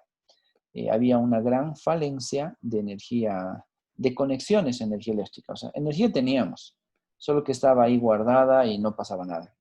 Lo que hacía falta eran conexiones de energía eléctrica. Y esas conexiones significa sobre todo plantar postes y llevar los cables a todas las zonas rurales, sobre todo de nuestro país. Y bueno, decimos zonas rurales porque según nuestro entendimiento, gran parte de las zonas rurales son ampliamente dispersas, ¿no? Hay una casa muy alejada de la otra casa y eso hace difícil que podamos hablar, hace muchos años atrás, podamos hablar de una electrificación. Sin embargo, con el avance que se tuvo en nuestro país en los últimos años, evidentemente con el gran impulso de la electrificación, pues casi el 90% de nuestro país tiene acceso a energía eléctrica. Y si bien no estamos hablando de una energía evidentemente no contaminante, porque muchas se genera con termoeléctricas, ¿no? Y las termoeléctricas evidentemente están contaminando, pero por lo menos están ahí, ¿no? Estamos logrando un gran acceso a la energía. Y tal como se habló hace más de 100 años atrás, cuando las familias tienen acceso a la luz, entonces pueden ampliar sus horas de actividades. O sea, los niños pueden estudiar de noche, los papás pueden hacer actividades de noche, ¿no? Entonces pueden trabajar, pueden hacer muchas cosas. Y eso hace que la gente entonces pueda disponer de más horas por el día. Entonces, antes, cuando no tenían el acceso a la electricidad, quizás solamente se contentaban con hacer actividades de día. Por ejemplo, propias actividades de casa. Pero ya cuando se empieza a identificar que tienes acceso a la electricidad y además es de forma sostenible, pues evidentemente puedes hacer más cosas en el día. Bolivia fue tan importante el impulso que fuera de la generación de energía de tipo eléctrica por generadores, también se impulsó bastante el tema de las plantas eólicas, ¿no? Que hay unas en Tarija y otras aquí en Cochabamba. Y también tenemos la generación, por ejemplo, de las hidroeléctricas, ¿no? Entonces, hay por lo menos 3 tipos de fuentes de energía eléctrica para nuestro país. Y una de las alternativas de fuente de energía con fuerza de agua tenía que ser unas grandes plantas de generación de energía que tenían que construirse en la parte norte de La Paz, hacia el Beni. El famoso proyecto de El Balá. Pero ese proyecto, bueno, pues porque estaba incumpliendo muchos temas de medio ambiente, fue básicamente postergado. No sé si cancelado, pero por lo menos fue postergado. Hubo mucha discusión el año pasado, cuando estaba todavía Álvaro García Linera en la vicepresidencia, y él era uno de los que defendía el proyecto del Balá. Y este proyecto evidentemente tenía que multiplicar la capacidad de generación de energía de Bolivia, de tal forma de que se pensaba en exportar energía eléctrica, ¿no? Y fue un gran proyecto que estaba con mucho dinero, pero estaba incumpliendo muchas normas en temas medioambientales y por eso se lo paró. Luego mucha gente dijo, ¿no? Que evidentemente los del gobierno decían que esto no iba a contaminar el medio ambiente y que la construcción de las represas no iba a generar cambios, pero los que estaban a favor del medio ambiente más bien demostraron que sí. Y con esa gran demostración y un gran impulso a nivel internacional porque no se esté afectando la biodiversidad, pues el proyecto paró nomás. Y la idea era que con esa fuerza que se iba a generar de electricidad vía la fuerza del agua, no solamente íbamos a poder exportar electricidad, sino también se iba a poder generar una fuerza motora para que el agua fluya desde la zona de las tierras bajas del Beni hasta la ciudad de La Paz, ¿no? Y algo por lo que se criticó bastante al ex vicepresidente de Bolivia, señor Álvaro García Linera, fue justamente pensar que el agua podía llegar por cañería desde el Balá, ahí en el Beni, hasta la ciudad de La Paz. Y decía, vamos a tener agua porque va a llegar con la fuerza. Pero para eso se requería obviamente muchos motores, porque estamos hablando de tierras bajas, el Beni, y la cordillera de los Andes en La Paz. O sea, había que cruzar una cordillera. Y la fuerza necesaria para mandar agua era pues incalculable. Entonces, ahí también se cayó un poco el proyecto. Los paseños luego dijeron que era mentira y que mejor no hagan nada. Pero a la fecha, Bolivia sigue teniendo una muy buena dotación de agua, o sea que realmente hay bastante fuerza de agua que permite todavía hacer funcionar a las hidroeléctricas, ¿no? Y el sistema que tenemos en nuestro país se llama el sistema integrado y es el único sistema de dotación de agua. Evidentemente, en zonas como Tarija, sobre todo, y Pando, hay algún tipo de generación de energía local y esa solamente alimenta ciertos lugares. El resto se debe al sistema integrado. O sea, la luz que ahora tenemos en nuestras casas aquí en Cochabamba se origina en un sistema integrado y se comparte con casi el 90% de la población de nuestro país. En el mundo en general se ha visto muchas iniciativas del tema electricidad y sobre todo de mejorar el acceso. Y evidentemente hay varios resultados, ¿no? Como por ejemplo, que por lo menos 6 de cada 7 ya tienen acceso a electricidad. Aunque 1 de cada 7 personas todavía no tiene, evidentemente esas personas siguen viviendo en el área rural. Y se da el caso, ¿no? Como el problema que tiene nuestro país, que en el área rural hay mucha gente dispersa, porque evidentemente su forma de vivir es esa, ¿no? Justamente porque mucha gente del área rural se dedica a la agricultura y necesita espacio. Entonces hay todavía 1 de cada 7 personas que no tiene el acceso requerido. Además, decimos que la energía es uno de los grandes contribuyentes al cambio climático, porque efectivamente es uno de los que más contamina, ¿no? Y Bolivia, bueno, sobre todo con las termoeléctricas, está contaminando todos los días. Y de ahí es que se quería cambiar de termoeléctricas a hidroeléctricas, porque las hidroeléctricas por lo menos usan la fuerza del agua para mover las turbinas, en cambio las termoeléctricas usan energía, o sea, queman gas, queman carbón o queman algo para generar calor y que luego ese calor mueva las turbinas. Hay todavía, bueno, pues igual 3.000 millones de personas que dependen de combustibles contaminantes. O sea, todavía hay mucha gente que sigue utilizando en sus casas algún tipo de combustible para iluminarse, ¿no? Y claro, no siempre estamos hablando de electricidad per se, sino que también estamos viendo otro tipo de escenarios. En el mundo hay algo que está impulsándose y es la energía que viene de los paneles solares, pero todavía no es tan fuerte, ¿no? Este tipo de fuentes renovables. Juntando con las eólicas, llegan a un 20%. No es mucho, pero por lo menos ya se ha hecho un gran avance. Quizás en el futuro se pueda esperar que ese tipo de escenarios vayan a mejorar notablemente, ¿no? Pero todavía falta bastante, ¿no? Dependemos demasiado de las termoeléctricas y las hidroeléctricas sobre todo. Y antes era peor porque las termoeléctricas funcionaban a carbón. Entonces, evidentemente, había una gran contaminación. Y en menos de los casos, o sea, la menor cantidad de energía que se genera en el mundo proviene, por ejemplo, de la energía nuclear. Así como lo que conocemos de Fukushima en Japón y otras plantas, pues son muy pocos casos, ¿no? Evidentemente generan electricidad por todo el poder que ellos tienen, la energía nuclear, pero poco a poco, por cuestiones de seguridad, se están eliminando ese tipo de instituciones, ¿no? Para pasar a buscar energías de fuentes renovables o fuentes por lo menos no contaminantes. Y bueno, ahí vemos que todavía en el sector de energías renovables ha empleado más o menos a 10 millones de personas en los últimos años, ¿no? Y eso es un elemento también favorable que hay que mencionarlo porque vale la pena indicarlo como resultado. Trabajo decente y crecimiento económico, pues ya les había hablado sobre el trabajo decente, ¿no? Porque evidentemente al hablar de trabajo decente estamos entendiendo que debería ser un trabajo en un lugar adecuado, con el tiempo respectivo de horas de trabajo, digamos las 8 horas que por ley se supone deben tener, y además en condiciones salubres, ¿no?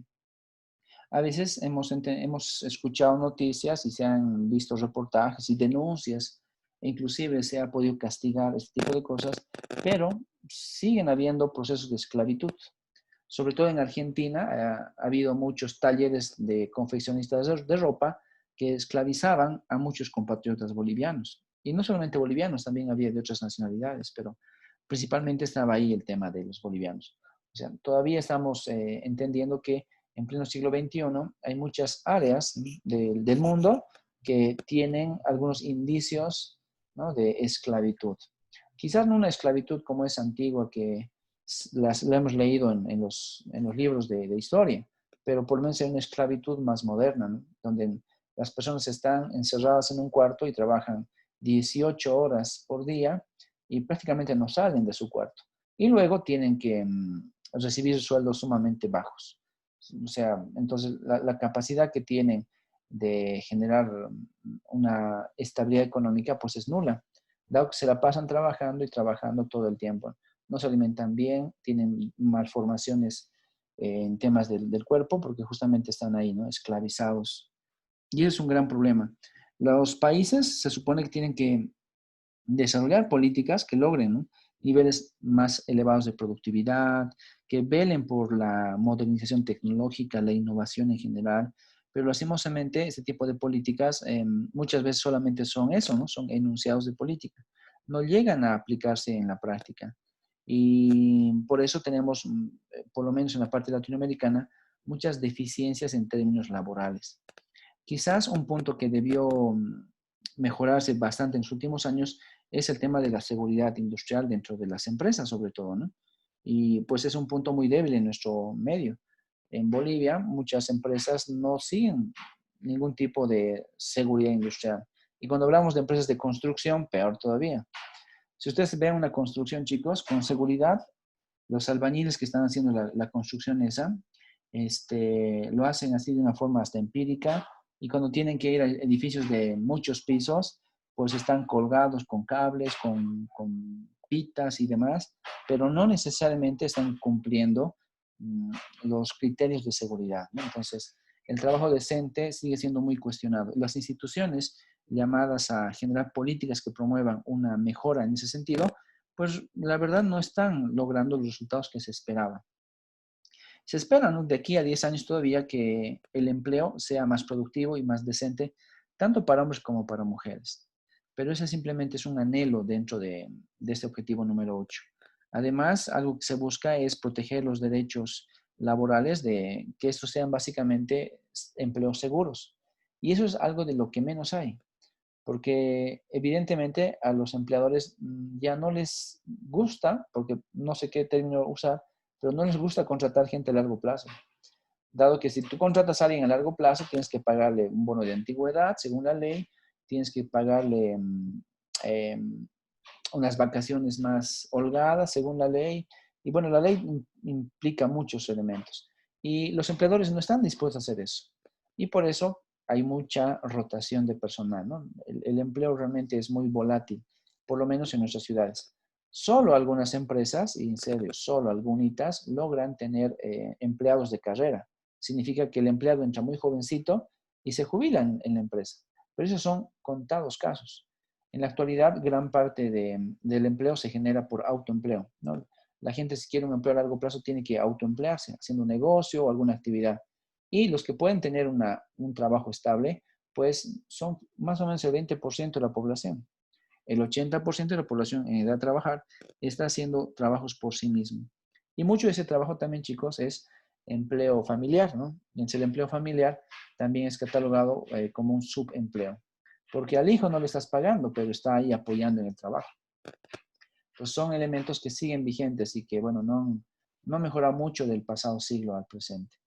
Algunos datos están ahí, ¿no? Que por lo menos hay un 5% de la población ¿no? que tiene algún nivel de desempleo. Está en un desempleo estructural, un desempleo, digamos, friccional, cíclico. Alguna característica de desempleo tiene. Y según la cifra, pues son más de 170 millones de personas. Ese es realmente un número sumamente elevado. Y además nos dice que se espera que con el paso de los años, cada año se aumente 1 millón más de desempleados. O sea, de los 172 que tenemos por ahí, poco a poco vaya subiendo más a más millones de personas que están desempleadas. Y evidentemente, alguien desempleado significa que es alguien vulnerable, ¿no?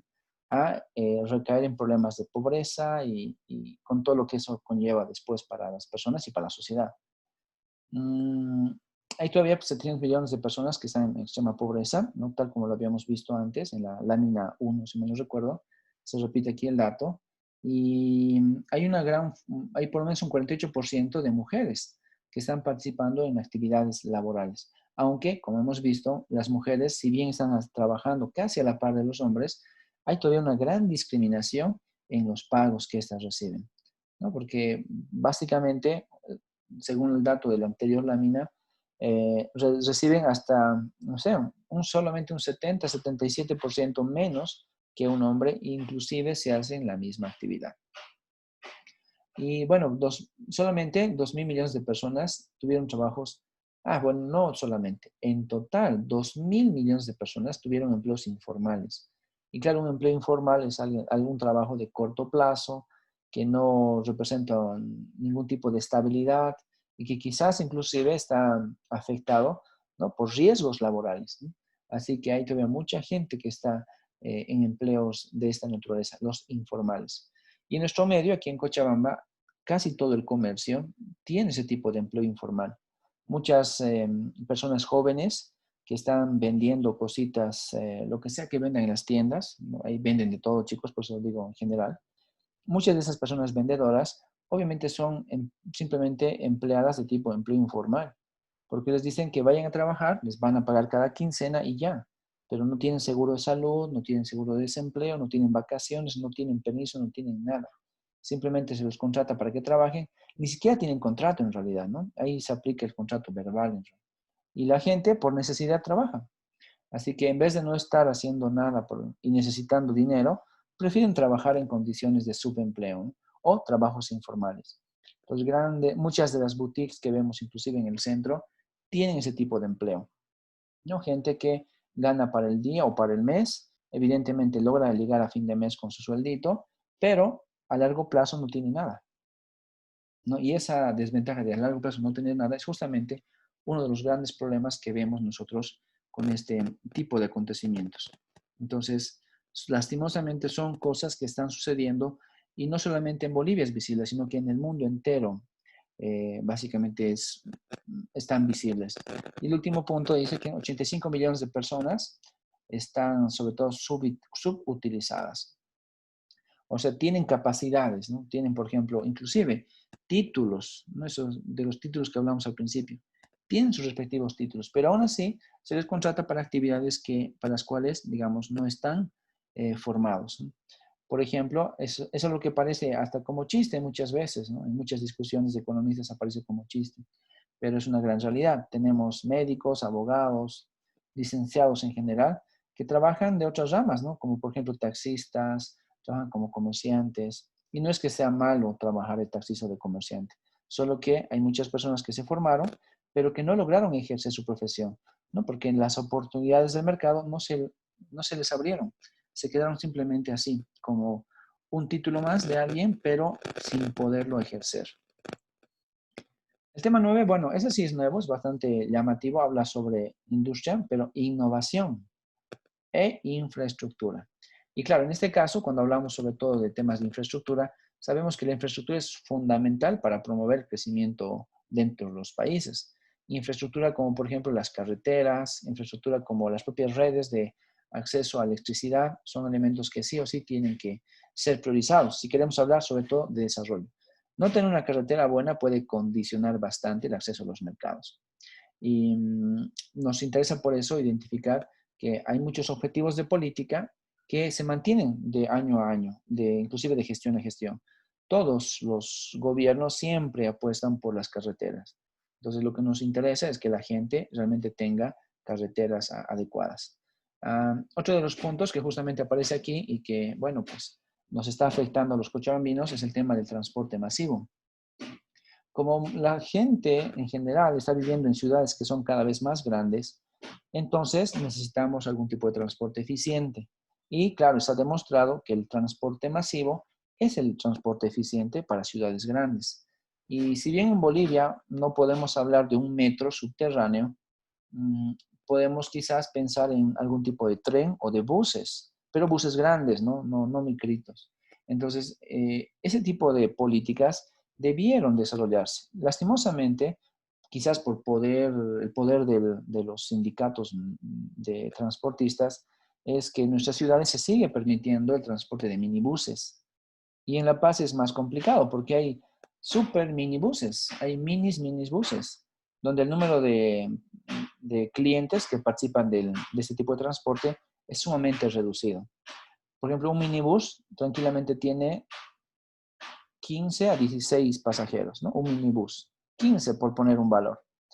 Pero hay unos super minibuses en La Paz que tienen 8 pasajeros. Entonces estamos contaminando el medio ambiente, y no me refiero solo a la contaminación del aire, sino al ambiente dentro de la ciudad, con un montón de automóviles que además tienen contaminación acústica.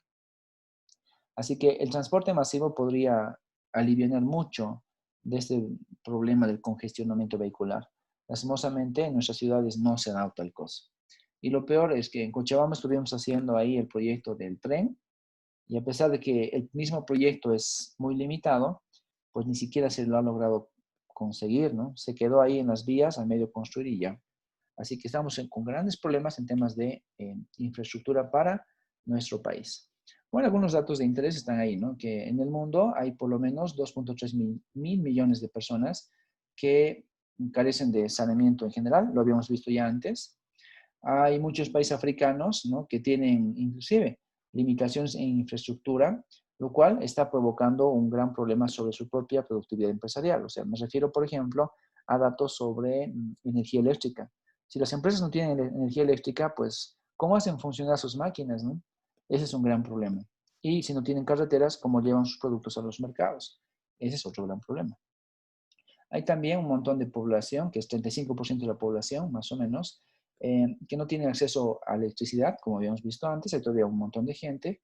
A pesar de que hay mejoras, pues no es para todos los países.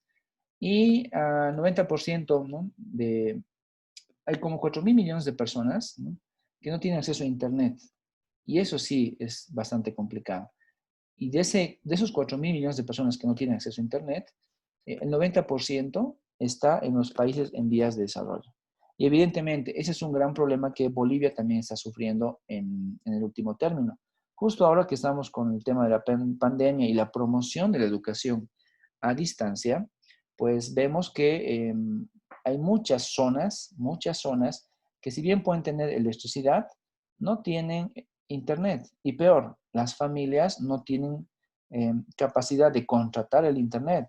Y peor aún, no tienen siquiera computadoras, ¿no? O sea, no es que esté obligada a la familia a tener computadoras, pero el problema en Bolivia es que hay muchas familias que no tienen la capacidad de comprar una computadora a corto plazo, ¿no? Sus niveles de ingresos no son suficientes como para costearse una computadora sabiendo que tienen otras necesidades más vitales. Así que el tema del Internet pasa a segundo plano. en casos de las zonas rurales de nuestro país. Y por eso que quizás el Ministerio de Educación también implementó eso de la educación vía radio o vía televisión, ¿no? Porque son las únicas formas que podemos llegar, pero a mucha gente de las áreas rurales, ¿no? Entonces puedes tener una radiecito, puedes tener una televisión y por ahí quizás educarte. Siempre y cuando, claro, puedas tener acceso a esos artículos. Ahora, ¿por qué es notable el acceso a Internet? Porque si estamos hablando de competitividad, de innovación, pues eso tiene mucho que ver con el acceso a información. Y si no tenemos acceso a información adecuada, pues difícilmente vamos a hablar de innovación en las empresas. Y ese es un gran problema que básicamente se tiene que ir atacando. Otro punto de interés es este acá, al final, dicen, en los países en desarrollo, solo el 30% de los productos agrícolas se someten a un procesamiento industrial, ¿no? El 70% es producto fresco. Entonces, gran parte de los alimentos que se producen son tan básicos como los que los envía el agricultor al mercado. Entonces, eso significa que evidentemente falta mucho todavía por industrializar. En países ricos se entiende que casi todo lo compran en conserva, ¿no? Es muy raro que compren productos frescos.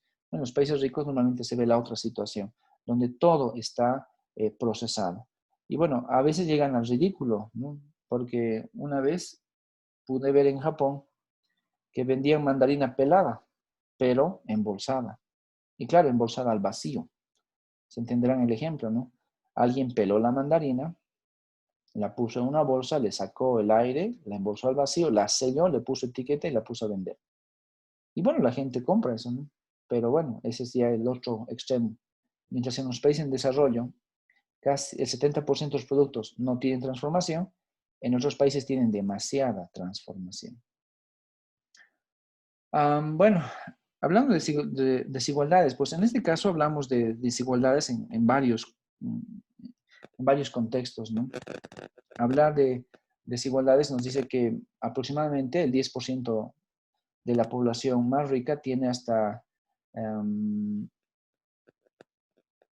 tanto ingreso, ¿no? Respecto, o sea, de que acumula el 40% del ingreso total. Entonces, el 10% más rico está ganando hasta el 40% del ingreso total de la gente. Mientras que el 10% más pobre solo logra acumular o logra llegar entre un 2 y un 7% de los ingresos totales del mundo. Evidentemente hay mucha desigualdad en la concentración de los ingresos. O sea, no es solamente estamos hablando de la riqueza, sino estamos hablando por lo menos de los ingresos, ¿no? Diferenciando el término respecto a que riqueza es algo que se queda a largo plazo, se va acumulando, y los ingresos es algo del día a día. Claro, evidentemente hay una gran diferencia en los ingresos en muchos países, sobre todo en Brasil, que es uno de los países más desiguales del continente, pero aquí en Bolivia también sucede eso, ¿no?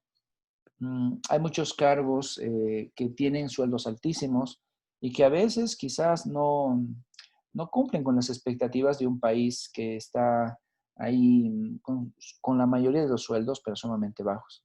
Por ejemplo, hay un caso que es la empresa Elfec. Todos ustedes conocen la empresa Elfec. Bueno, y evidentemente es la empresa de los cochabambinos, decíamos. Bueno, evidentemente es una empresa estatal también, ya la han nacionalizado. Pero, por ejemplo, la empresa Elfec tiene a las personas que leen nuestras tarifas de luz, las ubican, ¿verdad? Ahí los jóvenes están andando en sus motos, así con sus trajecitos de Elfec y demás. Y bueno, alguien que entra a trabajar, así, jovencito y todo, su primer sueldo es 8.000 bolivianos. Entonces, evidentemente ahí sí hay una marcada diferencia con que el sector público, el sector gubernamental, está pagando sueldos altísimos. Y por otro lado, cuando vemos al sector privado, pues para lograr un sueldo de 8.000 bolivianos en el sector privado tienes que haber trabajado por lo menos 20 años continuos. Y eso hace de mucho, ¿no? Entonces las desigualdades aparecen por varias razones. Quizás porque hay ciertos grupos de poder que han generado empleos sumamente lucrativos en ciertos lugares y también por el hecho de que hay muchas inequidades dentro del mercado laboral. Entonces, ese tipo de problemas son los que se busca ir aplanando. En Cochabamba, por ejemplo, igual hay una empresa de tipo privada como Comteco, ¿no? Que evidentemente Comteco, muchos dicen que está demasiado demasiado mal, porque hay personas que ganan 25, 30 mil bolivianos y son, por ejemplo, trabajos cotidianos, como por ejemplo limpieza, mensajería y demás. Pero ¿por qué motivo alguien llega a ganar 30 mil bolivianos? O sea, como el presidente más o menos, o más que el presidente inclusive. Pues llega a ganar eso porque ha acumulado 30 años de experiencia haciendo lo mismo. Y la persona es mensajera por 30 años y obviamente le corresponde ganar un sueldo más alto que el presidente del país o que la presidenta del país. Pues son realidades que pasan. No estamos diciendo que sea injusto, simplemente decimos que son realidades que están sucediendo en nuestro contexto. De que hay empresas que evidentemente tienen políticas bastante buenas, como Comtec o como Elfec, que pagan muy bien a su personal, lo cual está bien, pero hay otras empresas que más bien están subutilizando, subcontratando y está explotando al personal. Y aquí lo que se busca con el objetivo 10 sobre todo es ir eliminando, ¿no?, progresivamente esta diferencia en los ingresos de la gente más rica y la gente más pobre. Hay muchas políticas que se aplican, ¿no? Sobre todo el tema que se aplicó en Bolivia, los impuestos de tipo proporcional, por ejemplo, ¿no? Entonces, quien más gana, paga más. Y otro tema que igual es un tipo de impuesto, pero no se llama impuesto, pero parece, es el aporte de las AFPs, que evidentemente en Bolivia hay una alícuota que se cobra por ciertos niveles de salario, ¿no? Si alguien gana de 15 mil o más, paga un cierto porcentaje. Si alguien gana de 25 mil o más, paga el porcentaje inicial más el porcentaje nuevo. Y si alguien gana de 35 más, paga el porcentaje inicial, el segundo porcentaje y un tercer porcentaje. Entonces la gente que gana así 40 mil, 50 mil bolivianos por mes, normalmente está aportando mucho más por las AFPs que el resto de la gente. Pero eso nuevo que aporta no es para la persona, ¿no?, sino se llama sobre todo aporte solidario, ¿no? Es un aporte de gente que gana mucho para gente que gana poco. Entonces en Bolivia hay ese tipo de políticas de redistribución de ingresos. Claro, no son muy fuertes, pero por lo menos existen en algunos casos. La idea sobre todo es velar por, ¿no?, por ese tipo de políticas de tipo fiscal, salarial, de protección social, de tal forma de que poco a poco, con el paso del tiempo, al 2030 o al 2040, se logre, evidentemente, tener una mejora, ¿no?, en los ingresos de los que tienen menos. Y los que tienen más seguramente van a seguir con sus respectivos ingresos mayores. Bueno, algunos datos de contexto están ahí, ¿no? El 22% del ingreso global fue recibido por el 1% de la gente más rica. Y también que el 10% de ingreso percibido por el resto fue, bueno, básicamente 50% inferior. O sea, realmente hay muy poca gente que gana mucha plata. Y bueno, son realidades sobre las cuales se tienen que ir identificando. Otro es que, bueno, el 1%, bueno, el año 80 en realidad, el año 80. El año 80 las realidades eran un poco diferentes, ¿no? No había tanta disparidad, porque el 1% de gente más rica solo recibía el 16% de los ingresos. En cambio, del año 16 ha subido de 16% a 22%, ¿no? Eso realmente habla mucho sobre la gente que es sumamente rica. Y las mujeres, claro, en promedio, tienen que pasar el doble de tiempo en el trabajo doméstico, que es de tipo no remunerado. Y eso es una realidad que lastimosamente sigue apareciendo inclusive en las cuentas nacionales, ¿no? Recordarán, chicos, que las cuentas nacionales suponen que las mujeres que están en trabajo doméstico ganan un sueldo, pero solo lo suponen. Lastimosamente no se evidencia tal. Y eso suma al PIB. O sea, el PIB de nuestro país y de los países en general tienen un sesgo hacia arriba porque están suponiendo que las que son amas de casa están recibiendo un sueldo, aunque en realidad no lo hacen. Y ese es una gran, no sé, un gran punto que habría que analizar de por qué lo siguen manteniendo de esa forma. La Y desigualdad dicen que es algo que en la cuarentena igual ha incrementado. Justamente estaba leyendo una noticia de Estados Unidos que decía que durante la cuarentena el trabajo de las mujeres no remunerado, digamos, que es dentro de la casa, ha incrementado hartísimo su valor y que igual el desempleo ha aumentado más, o sea, la tasa de desempleo ahora es mayor para las mujeres, digamos, que para los hombres, digamos que, no sé, la tasa de desempleo estaba en, no creo el dato exacto, pero digamos 16% mujeres y 13% hombres o algo así. Wow. Entonces es algo que ahorita, o sea, que la pandemia igual está como incrementando esas desigualdades igual. Sí, mira, no sabía el dato. Qué bien, gracias, Natalia. Qué grave. Estamos peor entonces, estamos empeorando la cosa. Bueno, algo que ha pasado también en este caso es, si hablamos de los países en vías de desarrollo, mucha de la infraestructura pública, me refiero a infraestructura productiva gubernamental, pasó a manos privadas. Tal es el caso de la empresa de cemento, ¿verdad? Francesa. Esa empresa de cemento en Chuquisaca, que era muy pujante y que tenía capitales gubernamentales para que pueda trabajar, cuando fue privatizada, pues evidentemente algunos capitales privados se apropiaron de eso, ¿no? Y uno de ellos es, claro, el señor Doria Medina, que evidentemente se compró, ¿no?, la empresa cementera a precio de gallina muerta, ¿no? Así que, lastimosamente, con problemas de corrupción en Latinoamérica sobre todo y seguramente en el África también, mucha capacidad instalada, pero realizada con inversión pública, pasó a manos privadas. Y ese es un gran problema, ¿no? Y en nuestro caso dice que el 33% de las empresas, evidentemente, las privadas ahora, tuvieron sus orígenes en la parte pública. Entonces, alguien se aprovechó de la situación, vendió la propiedad pública a los privados y los privados pues, compraron seguramente muy barato y luego empezaron a aprovechar por esas empresas, ¿no? Y claro, luego empezaron a acumular mucha riqueza y con un capital muy barato. Son algunas realidades que lastimosamente están llegando a presentarse y muy visibles en la realidad, ¿no? Actualmente es algo que sí o sí se ha ido viendo. A pesar de que tenemos en Bolivia como 25 empresas estatales, quizás en el corto plazo de esas 25 empresas estatales, muchas se vayan a vender, pero ¿quién se las va a comprar? Esa es la pregunta del millón. Quizás los ministros, quizás, no sé, algún político por ahí. Ojalá que no pase, pero algún día van a tener que deshacerse de esas empresas deficitarias. Por ejemplo, Kipus, ¿quién se va a comprar Kipus? ¿Quién se va a hacer cargo de tanta inversión en tecnología? ¿Y con cuánto van a comprar Kipus cuando se deshagan de Kipus, por ejemplo, ¿no? Esas son las ideas de las nociones de dónde sale la desigualdad, sobre todo. Bueno, comunidades sostenibles. Esto quizás es un diálogo no sé, más adecuado, más amigable para nosotros en general, porque estamos hablando sobre todo del futuro, ¿no? Estamos pensando en que evidentemente las ciudades tienen que manejarse de una manera más sostenible, ¿no? Las ciudades, por ejemplo, tienen un montón de escenarios para analizar, desde la propia infraestructura, la parte cultural, la ciencia, productividad, las relaciones sociales y mucho más. Las ciudades son un concepto vivo que pueden ser aprovechadas. Y evidentemente, en este caso estamos hablando de lograr desarrollar las ciudades de una forma sostenible y evidentemente, ¿a partir de qué? De respetar la propia convivencia entre los habitantes, ¿no? Pues la parte social es bastante importante.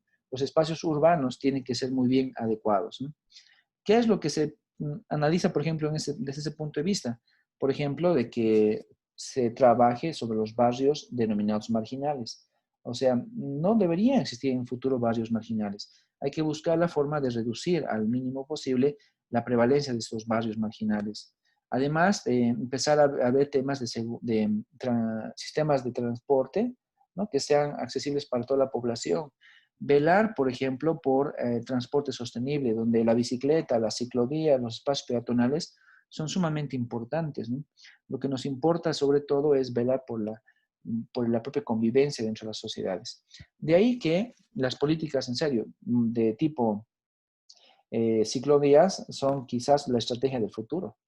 Así como países como Holanda, por ejemplo, que han ido aplicando en varias de sus ciudades grandes ciclovías, quizás sea la apuesta a futuro, ¿no? De que nosotros también empecemos a circular dentro de nuestras ciudades sostenibles en bicicletas, ¿no? Sobre todo pensando en la buena armonía de todos, pensando en la poca contaminación o eliminar la contaminación y sobre todo también haciendo ejercicio, ¿no?, que es algo que a muchos nos falta evidentemente. También algo que se habla sobre las ciudades y comunidades sostenibles es velar por el patrimonio que tienen las ciudades. O sea, sobre todo en ciudades como Cochabamba, que tiene mucho patrimonio cultural de tipo arquitectónico, se piensa, ¿no?, en mantener, en proteger ese tipo de escenarios, porque evidentemente habla mucho del desarrollo de la propia ciudad. Lo que se busca es reducir el impacto ambiental, ¿no?, que se da sobre todo por lo que es la contaminación del aire, velar por el propio bienestar de la persona, pero en el sentido de que tiene que tener acceso a lugares de esparcimiento, ¿no? Como parques, por ejemplo. Porque si una ciudad es solamente cemento, ya no puede ser tan sostenible. Necesita lugares de esparcimiento. Y de ahí que los objetivos tienen que ser materializados a partir de ese tipo de escenarios, ¿no? Aumentar considerablemente las zonas de esparcimiento social, esparcimiento cultural, velar también por lo que se podía identificar, ¿no? La propia modernización de la ciudad, pero sin necesidad de alterar, ¿no? Lo que se supone es la propia originalidad de las ciudades. Quizás por eso, ¿no? Se habla bastante de la ciudad de La Paz, porque evidentemente La Paz se ha mantenido así como es, una hollada con un montón de casas por aquí y por allá, edificios y demás, pero con una identidad cultural bien marcada y además con innovaciones, ¿no? Como por ejemplo esas innovaciones de los teleféricos. Entonces ahí aparecen elementos bastante interesantes para tocar. Algunos datos, bueno, evidentemente está ahí el... Dicen ahí, yo Sí, quisiera ya comentar algo. sí, claro. Yo creo, digamos, que aquí, digamos, en Cochabamba yo le tenía mucha fe a Leyes, ya, cuando recién entró, para realmente como que, no sé, que al menos, por lo menos parecía que realmente le importaba, ¿no? El tema de transporte, de sostenibilidad medioambiental. Igual en los documentos que nos pasó para leer, digamos, o sea, tenían ese enfoque, digamos, tenían la intención, ¿no? Pero luego en la praxis no pasó nada. Entonces yo creo que por lo menos este tema de ciudades y comunidades sostenibles es súper importante y desde mi perspectiva creo que en Cochabamba se tiene muchísimo potencial para realmente así ser una ciudad sostenible, digamos, pero no explotamos ese potencial que tenemos, digamos. Y realmente yo espero que el siguiente gobierno municipal, o sea, yo voy a votar ya por la persona que quiera ocuparse de eso, ¿no? Porque no solamente es como que decir, ya les voy a dar ciclovías y punto, como pasó aquí en Cochabamba, que ni siquiera nos han dado ciclovías, solamente han puesto como que han pintado roja la acera, digamos. Y hay lugares, digamos, en Loquendo donde tienes que ni siquiera compartir, digamos, porque ya ni siquiera hay acera y solamente hay la parte de la ciclovía, entonces si vas en bici es así terrible. Entonces yo creo que lo han hecho súper mal eso, que podrían haber desarrollado realmente un plan de largo plazo, que hasta ahorita se podría estar llevando a cabo, pero solamente han hecho eso, todas las aceras y punto, digamos. Cuando realmente lo que tienes que transformar es a la sociedad en sí, como que la forma de pensar, la forma de transportarse, o sea, es como que todo un cambio radical que tiene que pasar y no solamente con pintar una cera roja es que estás resolviendo el problema, ¿no? Así Entonces es. debería haber ido como que acompañado de un plan tanto de infraestructura como de educación y aprendizaje y desaprendizaje también, digamos, porque siempre nos estamos acostumbrados a usar el auto hasta para ir a la esquina, ¿no? Y que es algo que ya se ha vuelto hasta cultural, digamos. Entonces como que no solamente es pensar en infraestructura y punto, sino que todos estos proyectos tiene que venir de la mano, muy de la mano, con un programa de educación, digamos, educación vial, educación, no sé, a los mismos surfistas, digamos, porque nadie se anima mucho a subirse a una bicicleta cuando sabes que van a haber camiones o surfis en tu camino, digamos, realmente hay cero respeto, ¿no? Y más allá de solamente poner ciclovías, como que el transporte se le tiene que entender, como decía, igual de las ciudades, digamos, es un organismo vivo, ¿no? Entonces se tiene que proponer como que todo un sistema de transporte multimodal integrado que venga, no sé, le dicen, yo solamente sería alcalde para esa parte de la ciudad, digamos, para el tema de las Del ciudades sostenibles. ordenamiento territorial. Realmente espero que, ajá, o sea, más que nada transporte sostenible, digamos. Y no sé, La Paz para mí es un súper buen ejemplo. Creo que es la ciudad de Bolivia que ahorita está como que más desarrollada en transporte multimodal. La parte de integración han fallado un poco, pero creo que se están reivindicando ahorita. Y eso que La Paz, como decía, es una oleada, digamos. Y ahí tú dirías como que como una ciudad tan complicada geográficamente, digamos, puede haber un buen sistema de transporte y lo han hecho. Y aquí en Cochabamba, teniendo las cosas muchísimo más fáciles, no se ha hecho nada, ¿no? Entonces yo de verdad espero que el siguiente gobierno municipal ponga esto entre sus top 3 prioridades, digamos. Sí, eso es cierto. Yo creo que cualquiera que vive en Cochabamba se da cuenta que tuvimos en el pasado, ¿no? Unas muy buenas perspectivas de de evolución, sobre todo en temas de transporte. Y particularmente, yo con esto del COVID, del confinamiento, yo particularmente pensé que podría haberse dado una nueva oportunidad para repensar el transporte. Porque, por ejemplo, gran parte del transporte que está, no sé, generando grandes problemas en la ciudad es porque mucha gente va al mercado, la cancha y ya, o al centro, punto. Pero ¿acaso no se puede descentralizar los servicios públicos?